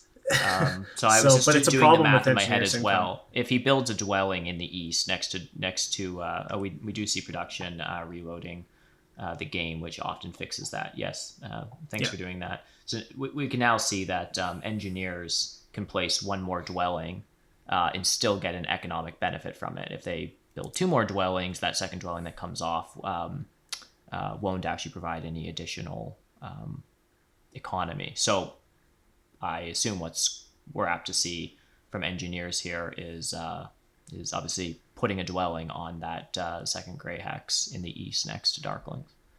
Yeah, I think too. Engineers might be identifying here that forming like there's only a few useful spots that you can have for that bridge tower. Like one of them's that actual water hex, like right underneath it, the blue hex. Because Yes, if you put there, now you can bridge over to the gray and you can form a town that way. and for people who aren't familiar with that landscape, again, what the engineer's landscape allows you to do is build land bridges, and so they function in the same way that normal bridges do. It's just that you can place them between two land hexes, so you literally have a bridge going across the board. Yeah, the problem with it, and obviously here, he's just using it just as okay. I can connect now. I can get access to that gray hex in the south, and Right. It's not really Placing useful that for its landscape is bridgeability not there. a dwelling, so you might as and you can only place it once you've dug. So it also makes sense. He's not getting any economic benefit from having built two dwellings this turn anyhow. Next round's a dwelling round, so it makes sense to have as many actual dwellings available to build. So it does sort of make sense. He's just sort of tossing that down as just a way to grab the hex. Yeah, and here you see Haligh does elect to go with the expensive trading post. Interesting. Up north. I mean, it's the only round where he's getting rewarded for scoring, and he has the Absolutely. favorite tile, and he has Fire 1. So taking Fire 1 Right. early, I think, is enabling this play. And Hallie's 'cause he had gets the that. 7 coin action at least once. Yeah, Bowser took it this turn. Bowser took it this turn, and engineers took it turn 1. Is that correct? Yeah. I believe so. Yes, to build their expensive trading post and temple. Okay, so Hallie's had the 7 coins and Fire 1 since round 1. So Yeah. Now you see with the way Haligh set himself up, he's going to get a lot of cult bonuses these next 2 rounds. So he's going to get double dig this Right. turn, which he could put in a number of spots. He could double dig the yellow. He can double dig the 2 next to could double dig the yellow. He engineers. could secure those 2 hexes in the east that need to be dug at some point, although they're not really under pressure. Yeah. And the But- one thing that's interesting with this game too is the bridge power action isn't under a lot of pressure either. It doesn't really look like any of the factions are wanting a bridge except for Haligh, which is nice for him because he doesn't have to. Because at this worry point, about, like- Swarmlings have no real use for a bridge. Presumably in the west, they'll just dig that green hex, and so that's how they'll form a town out west. They build Yeah. a town in the south, they can do so, but they don't need a bridge. Oh, we do see Haligh taking. We do see the Haligh bridge. doing it. Haligh's got enough income where he can probably afford to do that and not because Sure. people are passing before him. He's like, I'm not going to get the coins power action. I may as well just do something this turn that I need to do anyways, and then I can get the coins power action For in sure. round 6. And getting bridges out of the way, I mean, you don't want to buy them too early because they are expensive, but you also don't necessarily want to wait until the very end of the game to get them. Tempo, of course, is something that's always important throughout the game, but particularly in those last 2 rounds, getting 7 coins or passing first so you can get the bonus tile you want. Like, there's already enough things to keep in mind in terms of who's passing when and when you want to pass in order to get the action you want and the bonus tile you want. In the last couple of rounds, like getting a bridge out of a way so you don't have to add that as well into the calculation, I always find is a smart move. So I actually like the bridge here. I think it's not necessarily too early, particularly if you have the power to do it. Yeah, and this is beautiful for Darklings as well. This is the second time in the game they've got the pass tile for dwellings in a dwelling scoring round. Oh, that's really This nice. the timing's worked out really well for them here. With 2 free digs coming up from the water cult, which they'll really be able to capitalize on. And they're having 3 priests incoming as well. So this is and looking 5, really good for and Haligh. having just come out of a trading post round again. Of course, it's part of the beauty of this sort of how these rounds come together. Is of course Haligh built 3 trading posts this round. I think so. Yeah. In any case, he has 5 dwellings now back on his board, and will be in probably a pretty good position to build most of them. He can build all of them with his resources right now. He'll build all of them. Right, he has 3 priests. Yep. He can. Yeah, he can build. He can build in the north. 2 in the he can east. build in the blue hex as well, up north. Right. He's Of course, securing he's got connection the for 3 2 ships. Yep. Right, and that secures. No, this is really good. Yeah. The one consequence of I think Haligh might end up having to do an expensive trading post in round 6 for the town. I think Haligh's definitely planning on taking Fire 2 here. Yeah. Which I don't think he can take it really late too, because like Swarmlings aren't getting a 3rd town and they're not going to need it. Right. I don't see how Swarmlings don't going to get Swarmlings are going to get a 3rd town. Even with the extra resources they get, like they can go down south, but this is kind of a interesting spot for Bowser. You might see Bowser did get the coin power action here. Mm-hmm. And yeah, here we're seeing like Nomads have an expensive connection this turn. They have to like, in order to connect, they're gonna have to like increase shipping twice. They don't have a ton of coins. Yeah, like I don't know. I don't really, as it is right now, I don't see a ton of competition for what Darklings have going on here. Like I think he's a heavy favorite to win this. Right. Mike's definitely secured connection, and he'll probably win network, but I mean, Darklings have already basically secured the water cult. They're going to get for sure bonuses and I think here. Darklings here are perfectly perfectly fine with taking 2nd in network. Yeah. Which is pretty good in a game with both Nomads and Engineers, which can both be quite competitive on network. Yeah. What we might see here from Swarmlings is we might see them increase digging and try and get the 3rd town down south with a Fire 2 temple. Mm-hmm.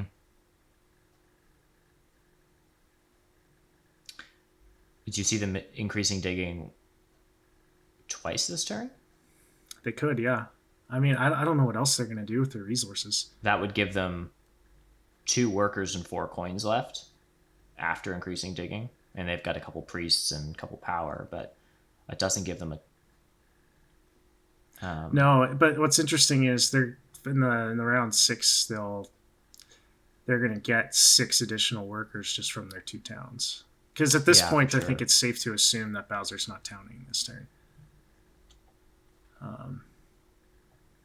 And with the Fire 2, those hexes down south aren't really in any competition by anyone. Like Engineers really doesn't want to, especially since like their landscape is out. Like I think Engineers are just like, I'm settling for 2 towns and I'm just gonna try and score points other ways.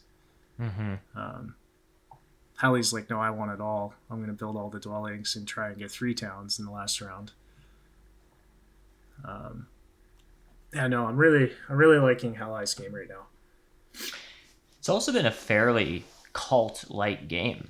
I mean, water cult is all locked up at this point, but we're seeing all of the other 3 cults only have a single priest. The 3 spots are gone, of course, but every other spot is available, right? So the fire cult, we're seeing, Swarmlings in the lead at step 4 in round 5, and the same can be said for the air cult. Yeah. And I think that goes back to when Nomads took the 2 key town. Right. Right. I think that was a good play for precisely this cult situation reason, and then also identifying that swarmlings without the 2-key town are a lot less of a threat on the tracks. Right. Be interesting though to see if swarmlings do try to send a couple of priests to one of the cults to lock it up. Perhaps air. Yeah, I mean, it doesn't really matter if they do air or fire, right? Other than they have an additional step against their second place opponent on the cult in air. Yeah. And they would get the same resources either way. Way. Yeah. And Fire 2 is probably going to be taken by both Nomads and Darklings, so there's, So I just think between the two cults, air is probably a little easier to secure than fire. Yeah. On the flip side, he could be thinking that... Yeah, so here we see Logus build down south with the 1 shipping this turn. Right. You'll have to increase shipping 1 more time this game. And sorry, I missed this, but did Logus go from took that hex from black to brown in between rounds using the cult spade, and then and then just used action 5 to bring it from brown to yellow? Or he didn't have the shipping then. He used the dig on the yellow hex in the center. And then of course. For his first action, he did the dig. He did the dig with his with his bonus tile. With his round bonus tile, right.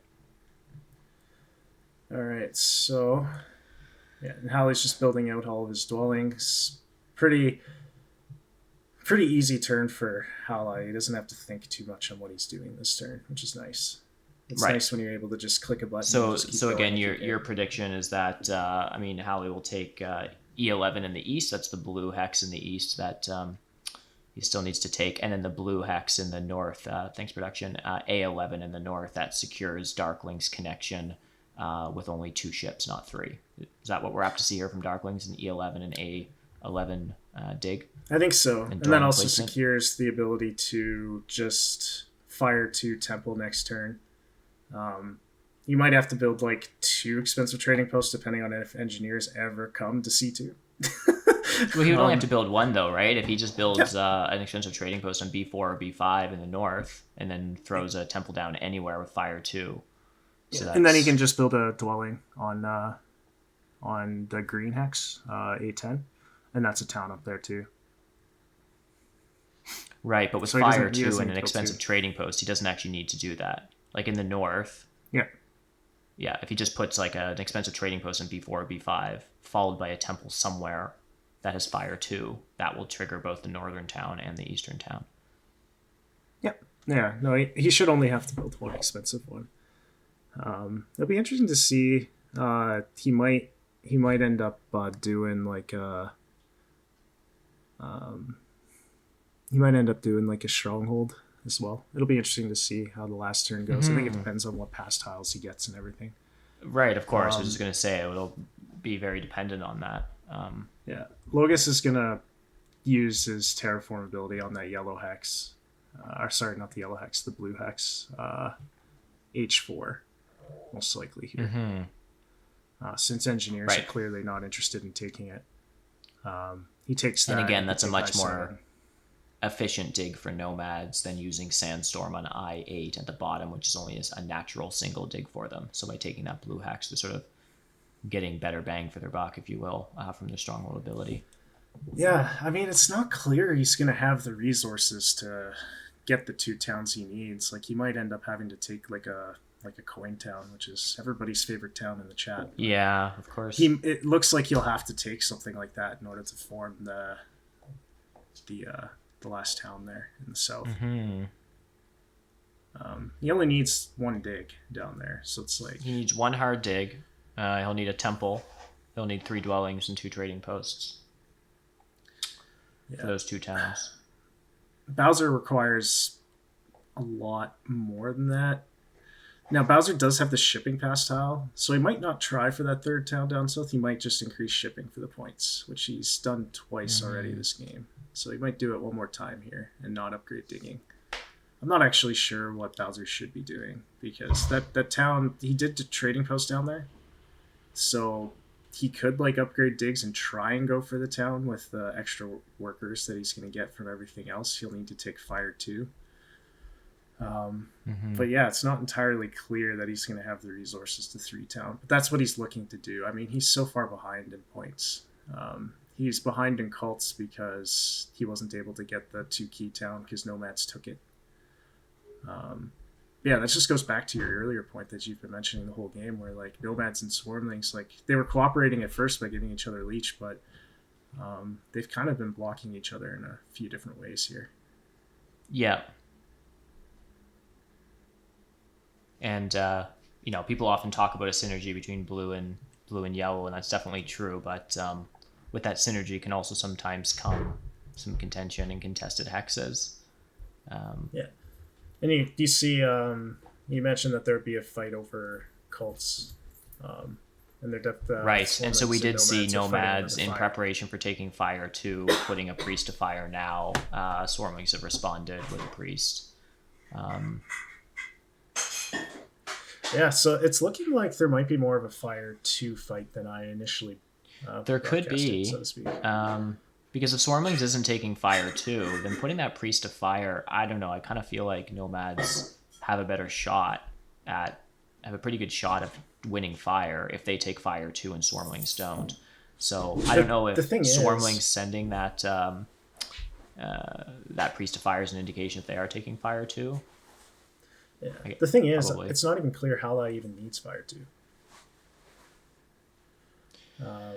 He could build a stronghold. But haligh can still have it. I mean, engineers aren't going to take fire 2.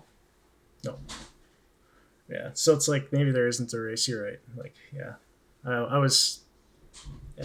No, well, actually, having said that, what am I talking about? I mean, engineers don't have water 1. So they're not crazy about building trading posts in the last round to trigger their towns. So what are you thinking then, though? I guess my point is engineers have 2 towns that are set up at with 6 power right now. The way you get them to 7 power is by dropping a couple more trading posts. And if you have water 1, well, then that's a great thing to do. They're cheap. He has adjacency. Worker and a couple of coins each. You get 3 points. You trigger your towns. If you want to get a favorite tile, you take air 1 or something like that. But I'm just looking down, and I should have noticed this earlier. But of course, engineers don't have water 1, so it might be more efficient for them to actually take fire 2 if they can get it. Trigger the towns that way. Use their resources elsewhere, building more dwellings, digs, securing network. Well, I think they're gonna. Based on the past tile they took, I guess what I'm saying is I take back what I said, that engineers clearly have no interest in fire 2. Clearly it's possible that they at least may have some interest in it, particularly given that all the other factions actually may also have an interest in it as well. Again, Darklings might not need it, that's true, but Darklings could probably benefit from it. And if you can take fire 2 and deprive it of another faction that wants it, that can be of benefit for you. Yeah, so we see haligh pass here. He passed without building his last dwelling to take the bonus tile for points on trading posts. Right.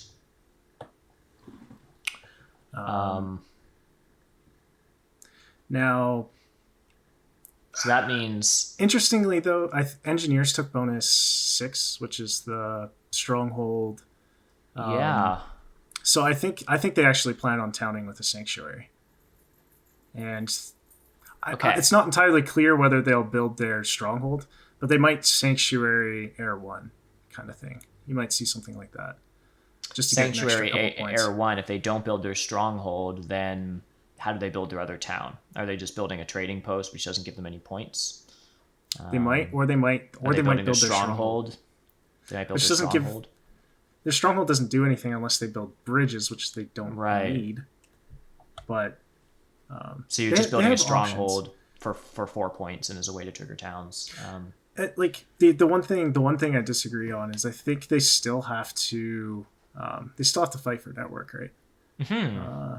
So they have 5 buildings left. Darklings have 5 buildings left. 6, 7, and nomads. So I think trading posts still have value. Right, of course. Just to get get more dwellings down. Yeah. Of course. So I think you might see them get both of those trading posts out, build the 2 dwellings, and probably secure what might be a tie for first in network. With Darklings, Nomads have a lot of resource issues they got to sort out this last turn. Like they're probably gonna take the point tile for dwellings. I can't see them taking anything else. But Nomads have a coin problem. Like they're only getting 6 coins next turn. Nomads do have a coin problem. They need to, for connection's sake, upgrade shipping at least once.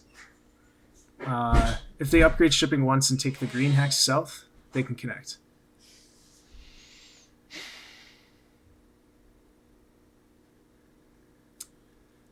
Yes. So here we see Bowser.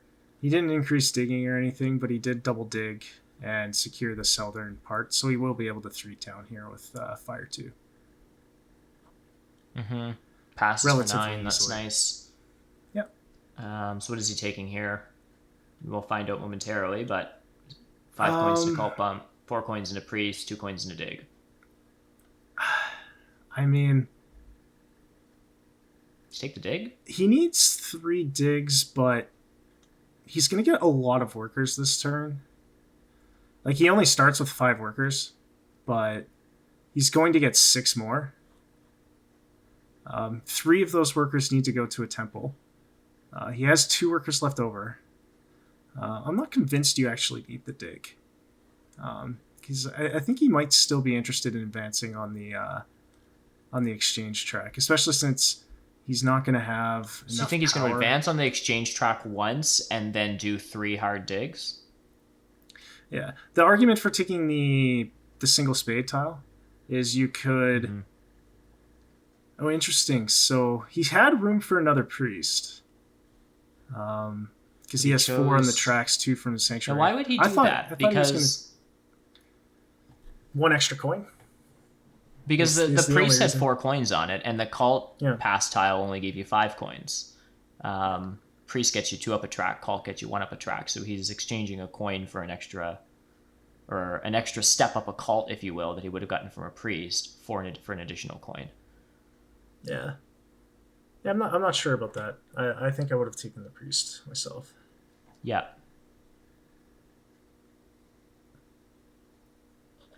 I don't know. So how is building a dwelling first? Oh, he double dug that. Yeah, I think that was always part of his plan. I wasn't sure if he was going to send the priest on, if he was going to dig the water hex next to the spot the blue hex next to the one he just did to secure connection with only 2 shipping. I mean, just looking at Haligh's resources, he didn't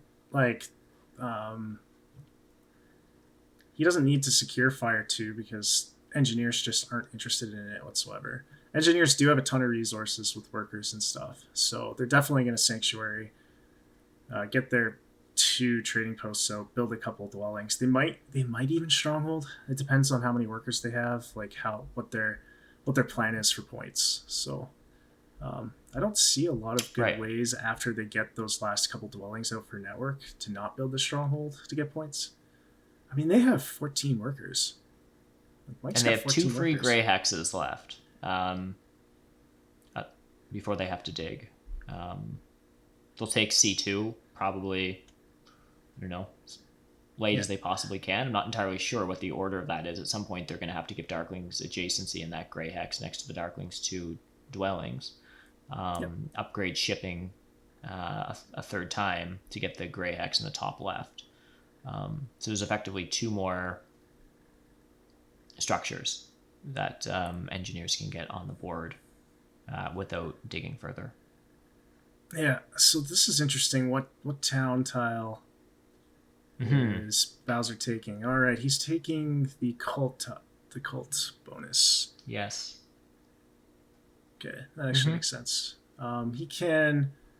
He can now, instead of advancing on the exchange track, there's no competition for it. He's probably, since he's not converting power, he's going to take the 2 spades power action to dig out the 2 blacks. And then he'll use his cult bonus just to secure fire. Yep. And he's already got airlock down, so yeah, as I predicted, nomads when they took fire 2, they took the coin town. The coin town. Yeah, and Mike obviously needed coins, so that first turn he took the 7 coin power action. Yeah. Kind of like commenting in reverse. Oh, we're seeing the sanctuary from engineers. Yep. I think this is going to be Air 1 probably coming up. Well, there's the cult. There's the town. Took the cult town, and for a favorite tile, are we going to see Air 1 here?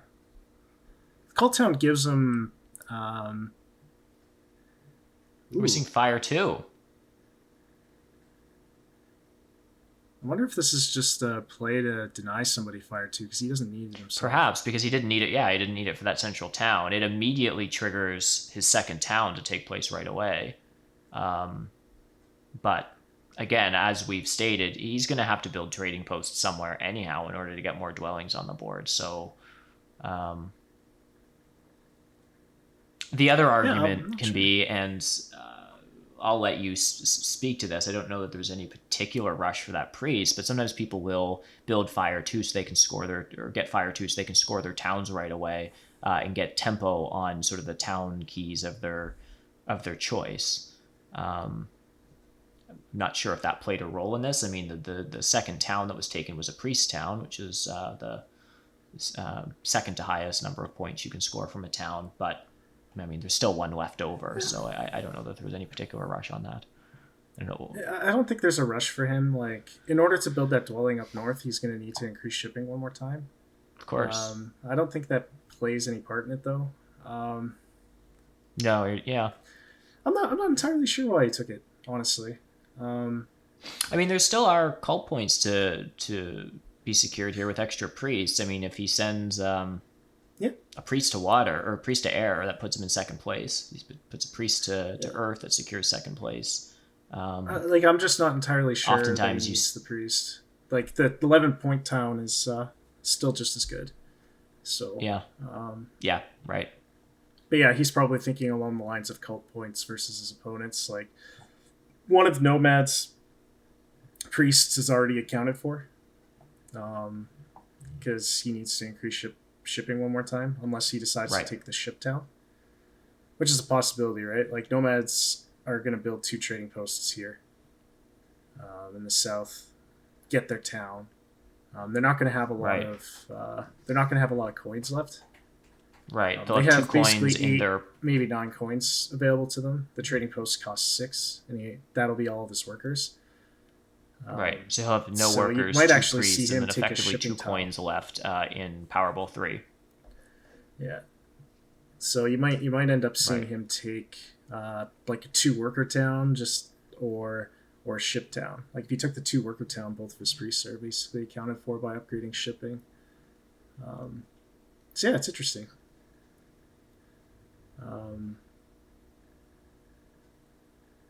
Yeah, it feels bad with Swarmlings to have to town this late with working town. Like you see now he's getting an influx of workers, but he's not going to have any like coins to really truly leverage them. Mm-hmm. Oh, we see Mike taking another priest.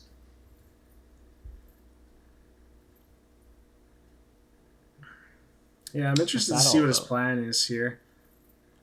Probably just. I mean, he has 4 cults. priests now. He's only going to use 1 more to upgrade technology, so that gives him 3 priests for the cults. And there's, I mean, only so many places to put them. I presume he's not going to send 1 to fire. He's going to send 1 to earth, I guess, to sort of secure second place. Try to get second place in air and earth. Is that the play? I don't see anything else he's going to do with those priests. Is he taking the priest as much so that he can have it for himself, but as much to deny it from someone else? There could be a move here that I'm not seeing. Someone that. The interesting thing is Mike's got so many workers that I think we might see some worker to coin conversions here. Once he upgrades shipping and builds those 2 dwellings, because I think he still needs to fight for network. Right. And so are we expecting to see 2 trading posts, 2 dwellings, and a shipping upgrade? Yeah, I think so. So that's it's not entirely 10 clear whether coins, he's going to 4 build a workers, and a stronghold. I don't know if priest. he can. Yeah. So it's a lot of resources that are accounted for. Right. So yeah, the priest surprised me. I don't know what his reasoning is. I mean, I guess one thing about the priests is that you can also, sending priests to the cults will gain him some power that he can burn off. So, you know, sending a priest to Earth comes with a coin. Yeah. You can't say the same for air, but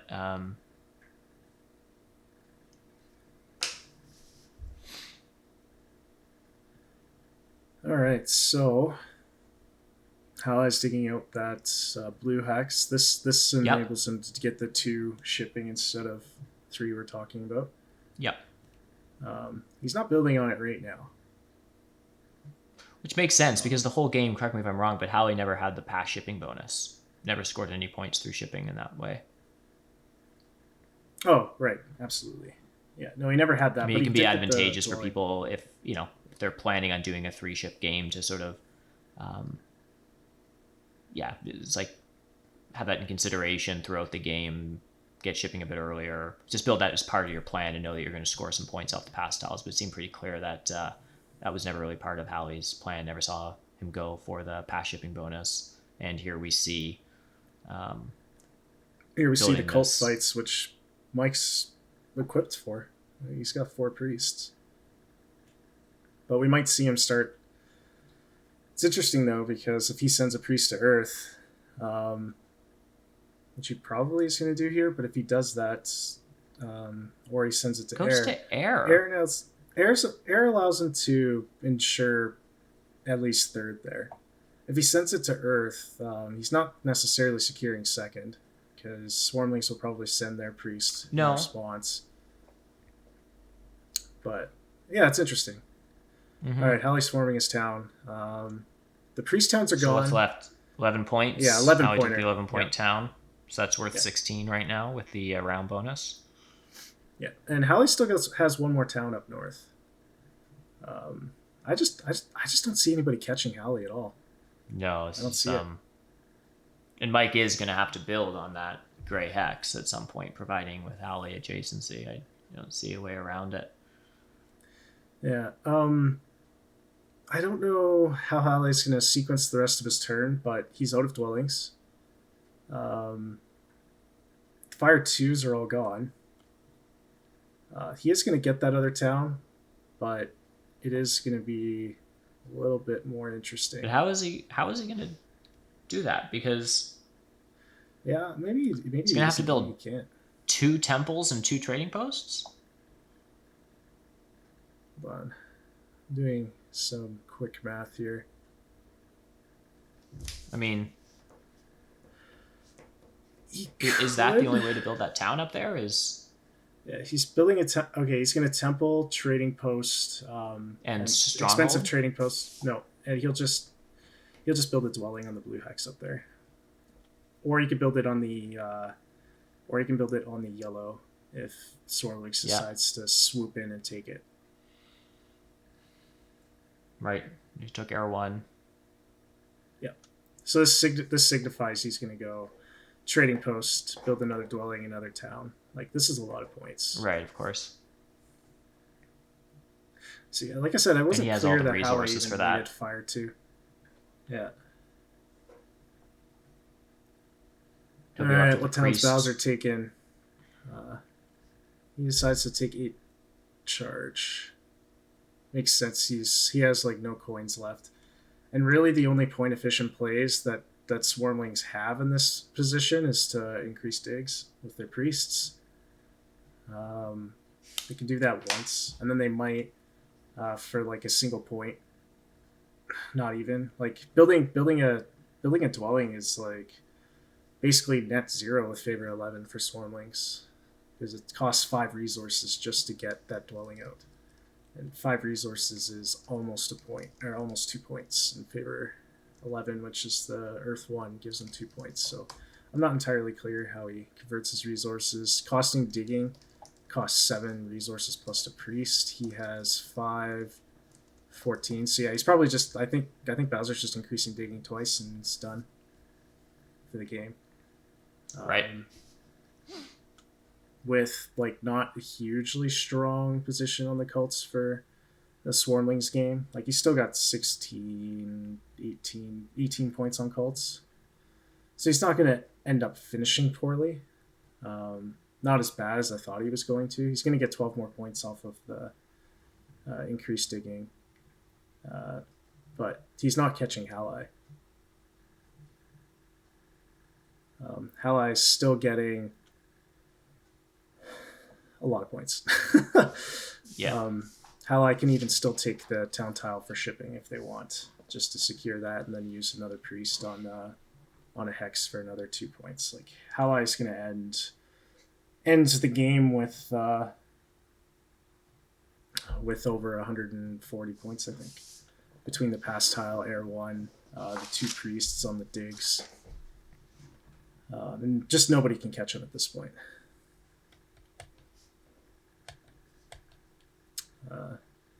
Haligh's also going to get second on network, most likely. Mm-hmm. I don't know. I don't see a way, unless you can see something that I'm not seeing. But you've been saying all along that nobody's been hindering Darklings all game. No. I mean, the only real hindrance that they've had is they've had some trouble getting neighbors in the north a little bit. They're a little slow to build that last town. The north, they had to build an expensive trading, so there's been a bit of that, but they've been successfully able to dig up Ooh. entire north. Oh, and they just went Temple for Water 2, securing the water cult. So that's interesting. That's 4 points, but okay. Does he have the resources to do that? I guess he's saying Mike's gonna come next to him at some point. Well, I don't know, because he has the pass tile for trading posts, right? It's still like a couple moves before Mike's even going to come next to him to compete on network. Mm-hmm. But I mean, worst case scenario, he ends only with 3 trading posts, because he can still afford to build an expensive trading host and a dwelling to get his 3rd town, passing with 3. I mean, you're right that placing that temple immediately did cost him 2 points on his pass tile, unless he can get both trading posts out, which doesn't seem really likely. But yeah, I have to ask him what his reasoning is. We'll see if it plays out. What do you see as Mike's next move? Engineer's next move? Once Swarmlings have gone, it's back to Engineers. Before Engineers, if they are going to build up there next to Darklings on C2, they're going to need to build a trading post first and then a dwelling. And they still have some priests left, so it's certainly possible that Engineers could stall by, I don't know. Yeah, so interestingly enough, like Engineers, I think, only need to build 1 more structure to win network. So a trading post followed by a dwelling. Well, actually, it looks like they'll have to... So Darklings will do trading post dwelling. Mike will have to build 2 trading posts and 2 dwellings. Darklings could stall, theoretically, by using their priests to kind of start digging out the hex they want to build on, probably the yellow, just because it's safe from anybody trying to take.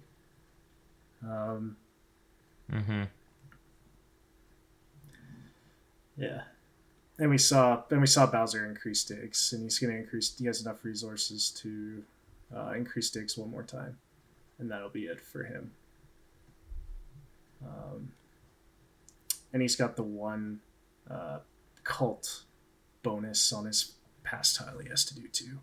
Right, and we do see there that Engineers put that priest to fire, which, I mean, correct me if I'm wrong, but that seems to just be stalling mechanism. Yeah, I mean, I think Like I think, securing like, 2 points from once- Darklings. I mean, Darklings isn't going to throw a priest to fire. Like, so that's just, it gets a couple power out of it, but otherwise it seems to just be a Darklings way don't to get anything stall. from it, right? Like Darklings only get value out of their priests at this point by sending them to dig because it's 2 points Yeah. better. Any Right. priest that they send to the tracks is going to be worth less than that.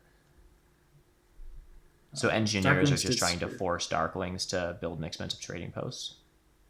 Yeah, and I think that's exactly it. Now, theoretically, But then the question is, yeah, like, is that a lost battle? Because like Darklings do have 2 priests, and as you said, I mean, Darklings are great at stalling. They can just single dig axes with their priest. I mean, Darklings can at least dig twice before they have to do anything else. Oh no, they still do. They have to upgrade yeah. shipping once. So yeah. Well, they don't have to, right? Because nobody else is taking a town this turn, and there's still a town tile for shipping. It's true. If they want to take a... Right. And that's probably the one they're going to take if they have to build an expensive trading post. I think this is just try and deny Darklings like 3 or 4 points here. Mm-hmm. Right. Because if they don't do that line, they can... Darklings will theoretically be able to maybe build like an extra dwelling, but I don't see it with the amount of charge, but they could theoretically. So here comes that single dig on the blue. It's probably not even like he can't build it right now, but he's just waiting for engineers to come up there. Engineers can send one more priest to a cult if they want, but engineers also need to increase ship if they want to build 2 dwellings, which is necessary for them to at least secure a tie for first on network.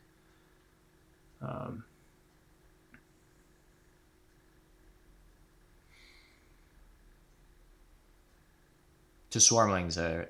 Oh, I guess Swarmlings can take a cult bump with their pass tile. They do have that one move left.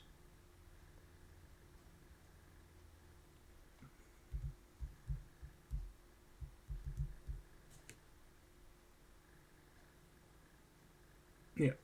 And I think they'll just...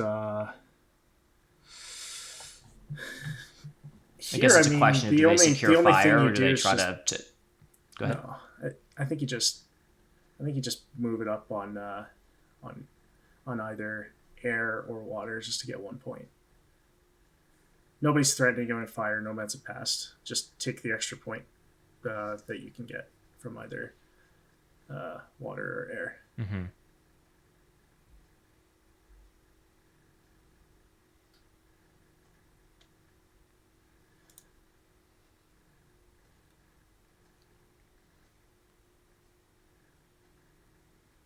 Yeah. Players are talking about Logus having a tough start in the chat right now. Mm-hmm.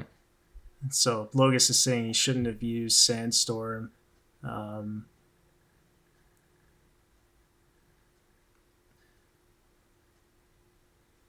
He Was using Sandstorm on the...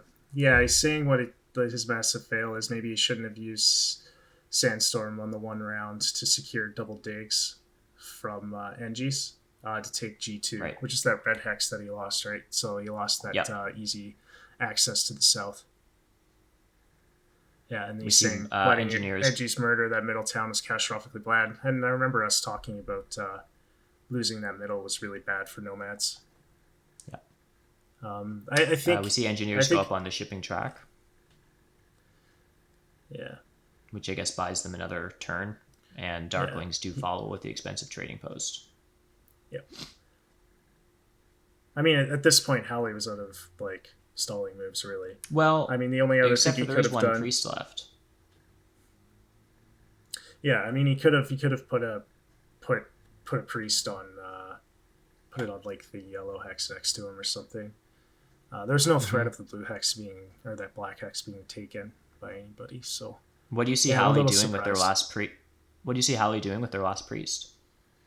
Just digging something for 2 points. Mm-hmm. I think that's all they can do.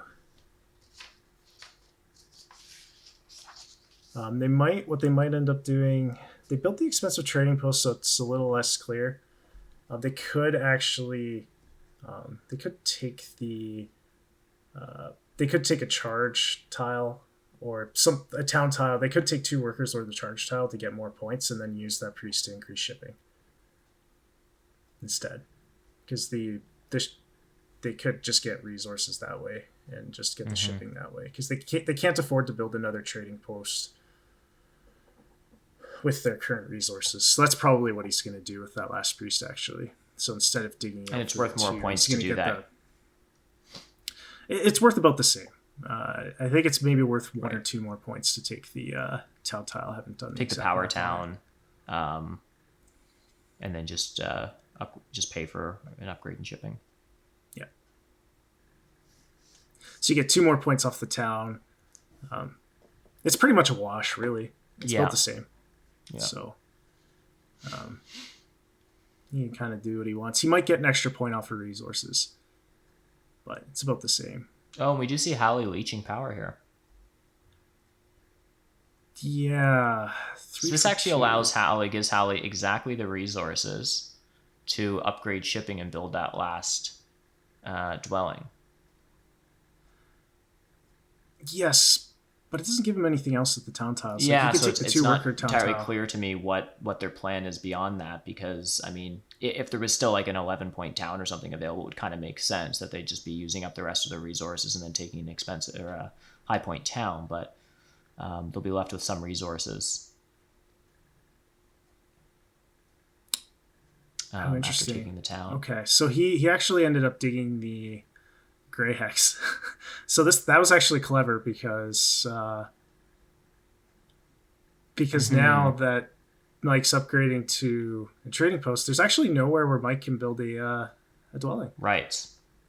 Except he can, but it's going to cost him all the rest of his resources. So this takes away a point from Mike, and then I don't know what Halligh's plan is beyond that. Well, it interferes with network. I think that's the biggest consideration here.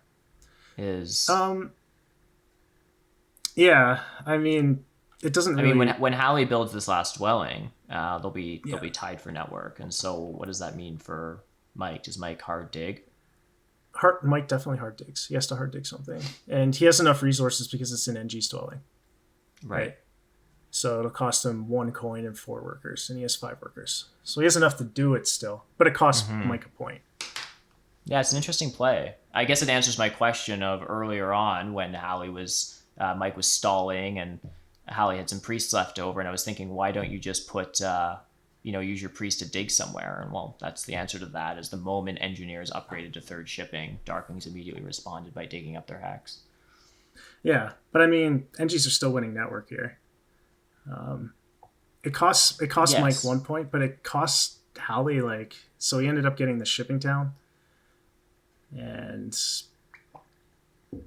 I don't know what it cost haligh 2 points there. The additional resources.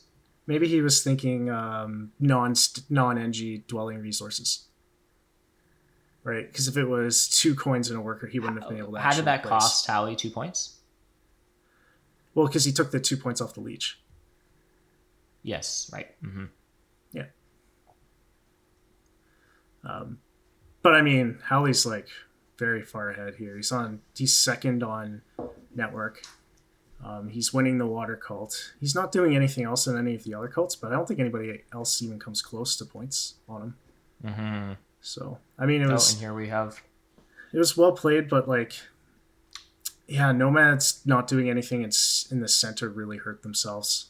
Not being able to dig that G2 hex. And that's what Logus was saying in the chat, is he should have dug that red hex out with his sandstorm. Even though it was inefficient, as we were saying, it was inefficient, he should have just done it to either force NGs to double dig on that hex, which they might not have. Or because they might have wanted to dig out the east red. Right. That kind of costed Logus a ton of momentum. Yeah. So what this means is that based on the points here, we have Darklings taking. Hephaestus will advance in the bracket. Yep. So he's the best second. He's the best second. Yeah, so he'll be the best second. So haligh and Hephaestus will advance as a result of this match. So now all of the brackets are set.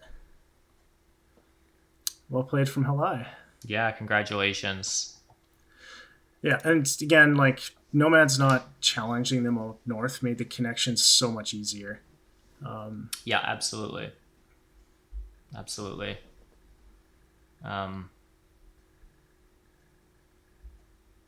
So.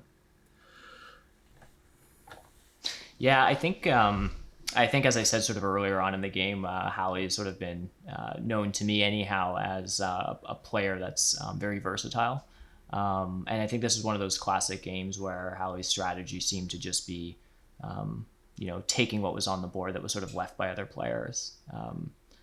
Nomads and Swarmlings sort of had a bit of an early battle going on over hexes, and yeah, they were trading power, and that was great, but they were also really putting a lot of resources and making a lot of really strategic decisions based, it appeared, at least to me, off of one another. They were really playing against one another. And that just provided Haligh with a great opening to sort of be able to chew up the north, upgrade shipping, secure all the hexes he wanted. Saw that round 4 bridge come in. I mean, he was set up pretty quickly for sort of 3 solid towns. And I think it was it round 5, which is, pretty late in the game. There's usually some sort of tough decisions going on. And I think you had made a comment about like, yeah, this makes a pretty easy turn for Haligh. Like we just sort of looked at the resources, looked at the hexes, and it's like, yep, dig there, dig there, dig there. It was just like made for a really sort of easy end of the game for them. Now, certainly in round 6, there was some tough decisions that he had to make, but overall it came through with an incredible victory. But I do believe that we have Haligh now on the line, just to do a bit of a post-game interview with the winner. Haligh, congratulations. Are you there? Yes, I'm here. Can you hear me? Yes, we sure can. Congratulations on an incredible victory. What a great game to watch. Oh, thank you. I was quite excited after I got this warning and had to speed up in the last round, which was the most complicated since I wanted to optimize town stuff. And still trampling a bit, but it's all right now. Right. Was there a moment there in round 6 where you thought you might have had some difficulty securing all the towns you wanted? Like take us sort of through that thought process on sort of securing those important round 6 towns. I wasn't scared of not finishing my towns, but I was scared of doing that in a bad way. I thought there was that that stronghold option and some fire too, but I thought I didn't need fire too, and I was just hoping that I was right. I couldn't count the resources since I had that 60-second stuff ongoing. But I was actually, I think I had made a comment. I was actually kind of surprised you went with the Water 2 temple, because you had Air 1 and you had the pass tile for the trading posts. I guess because it really only gave you the win over the water there. Were you maybe planning on building something extra there as well when you made that temple?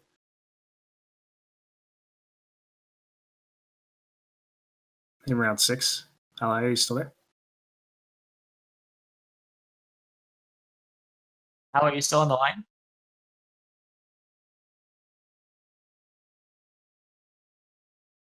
The moment, folks. I think Halligh's still on the line. We're just having a hard time. Hearing him. So we'll just hang tight so we can sort of catch him for the rest of the interview. Haligh, can you hear us? Okay. Okay, well, we'll just wait for a moment for Haligh to come back. Haligh, as soon as you can hear us and you jump online, just sort of say so. Okay. Yeah. So, but I think the question you were asking, Chris, was around the decision on the temple that was made sort of in round 6 and taking Water 2, which sort of came as a bit of a surprise to you. Is that correct? Yeah, because it costs 2 points off of the. It costs 3 points in resources, and it costs 2 points off the pass tile he had. Right, of course. Because he was passing for 2 points for every trading post. So he actually, by building that temple, he took a trading post off of the board, losing him 2 points. And as you said, he lost 3 points in resources. It's basically a total loss of 5 points to secure a call points. Yeah, it was a net 0 to take 4 points off Mike. That's why I was asking. But that's I don't think that was the most important decision of the game. I'm interested to know the starting hex choices and what his thought process was there because of what Nomads could have placed. That's the main thing, because Nomads could have really made this game super hard for him. So definitely curious. And another question that comes to mind that I'm interested to ask, maybe you picked it up, sort of sorting out the end game, but is that final decision to take some leech. I believe they leached, was it 3 power for 2 victory points? After engineers had come to build next to his expensive trading post and dwelling in that final town, you leached 3 power for 2 victory points. I mean, at that point, he won by so much. Towards the end of the game, but why that might have been helpful? No. I still don't know why, but at that point he was winning by so much it didn't really what he did. Walk me through your questions again around the opening placements. I know you said that when we get haligh on the line in a minute, we can ask him directly about this, but because you're saying that there was a couple of decisions he made around opening placements. I was interested to know what he was thinking Nomads, because Nomads were placing after them with their third dwelling. I'd initially thought that placement was bad, but I was wondering, I wanted to kind of talk through his thought process of those starting hexes, because G5 feels more natural because Nomads are very unlikely to go G4 if you start G5.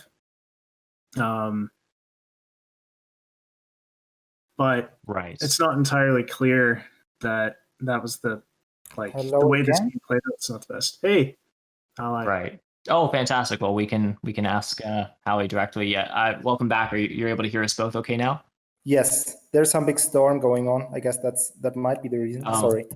Okay. That's okay. Chris and I were just going over a series of burning questions that we have, trying to speculate on answers on your behalf. But since we've got you on the line, we can just go ahead. Chris, you had a question about some of the opening placements. Why don't we start there? Yeah. So, haligh, I wanted to kind of walk through the starting hex location and what you were thinking that Nomads were going to do if you placed your, because it seemed like you were pretty set on starting C1, but I wasn't sure if you were going to start.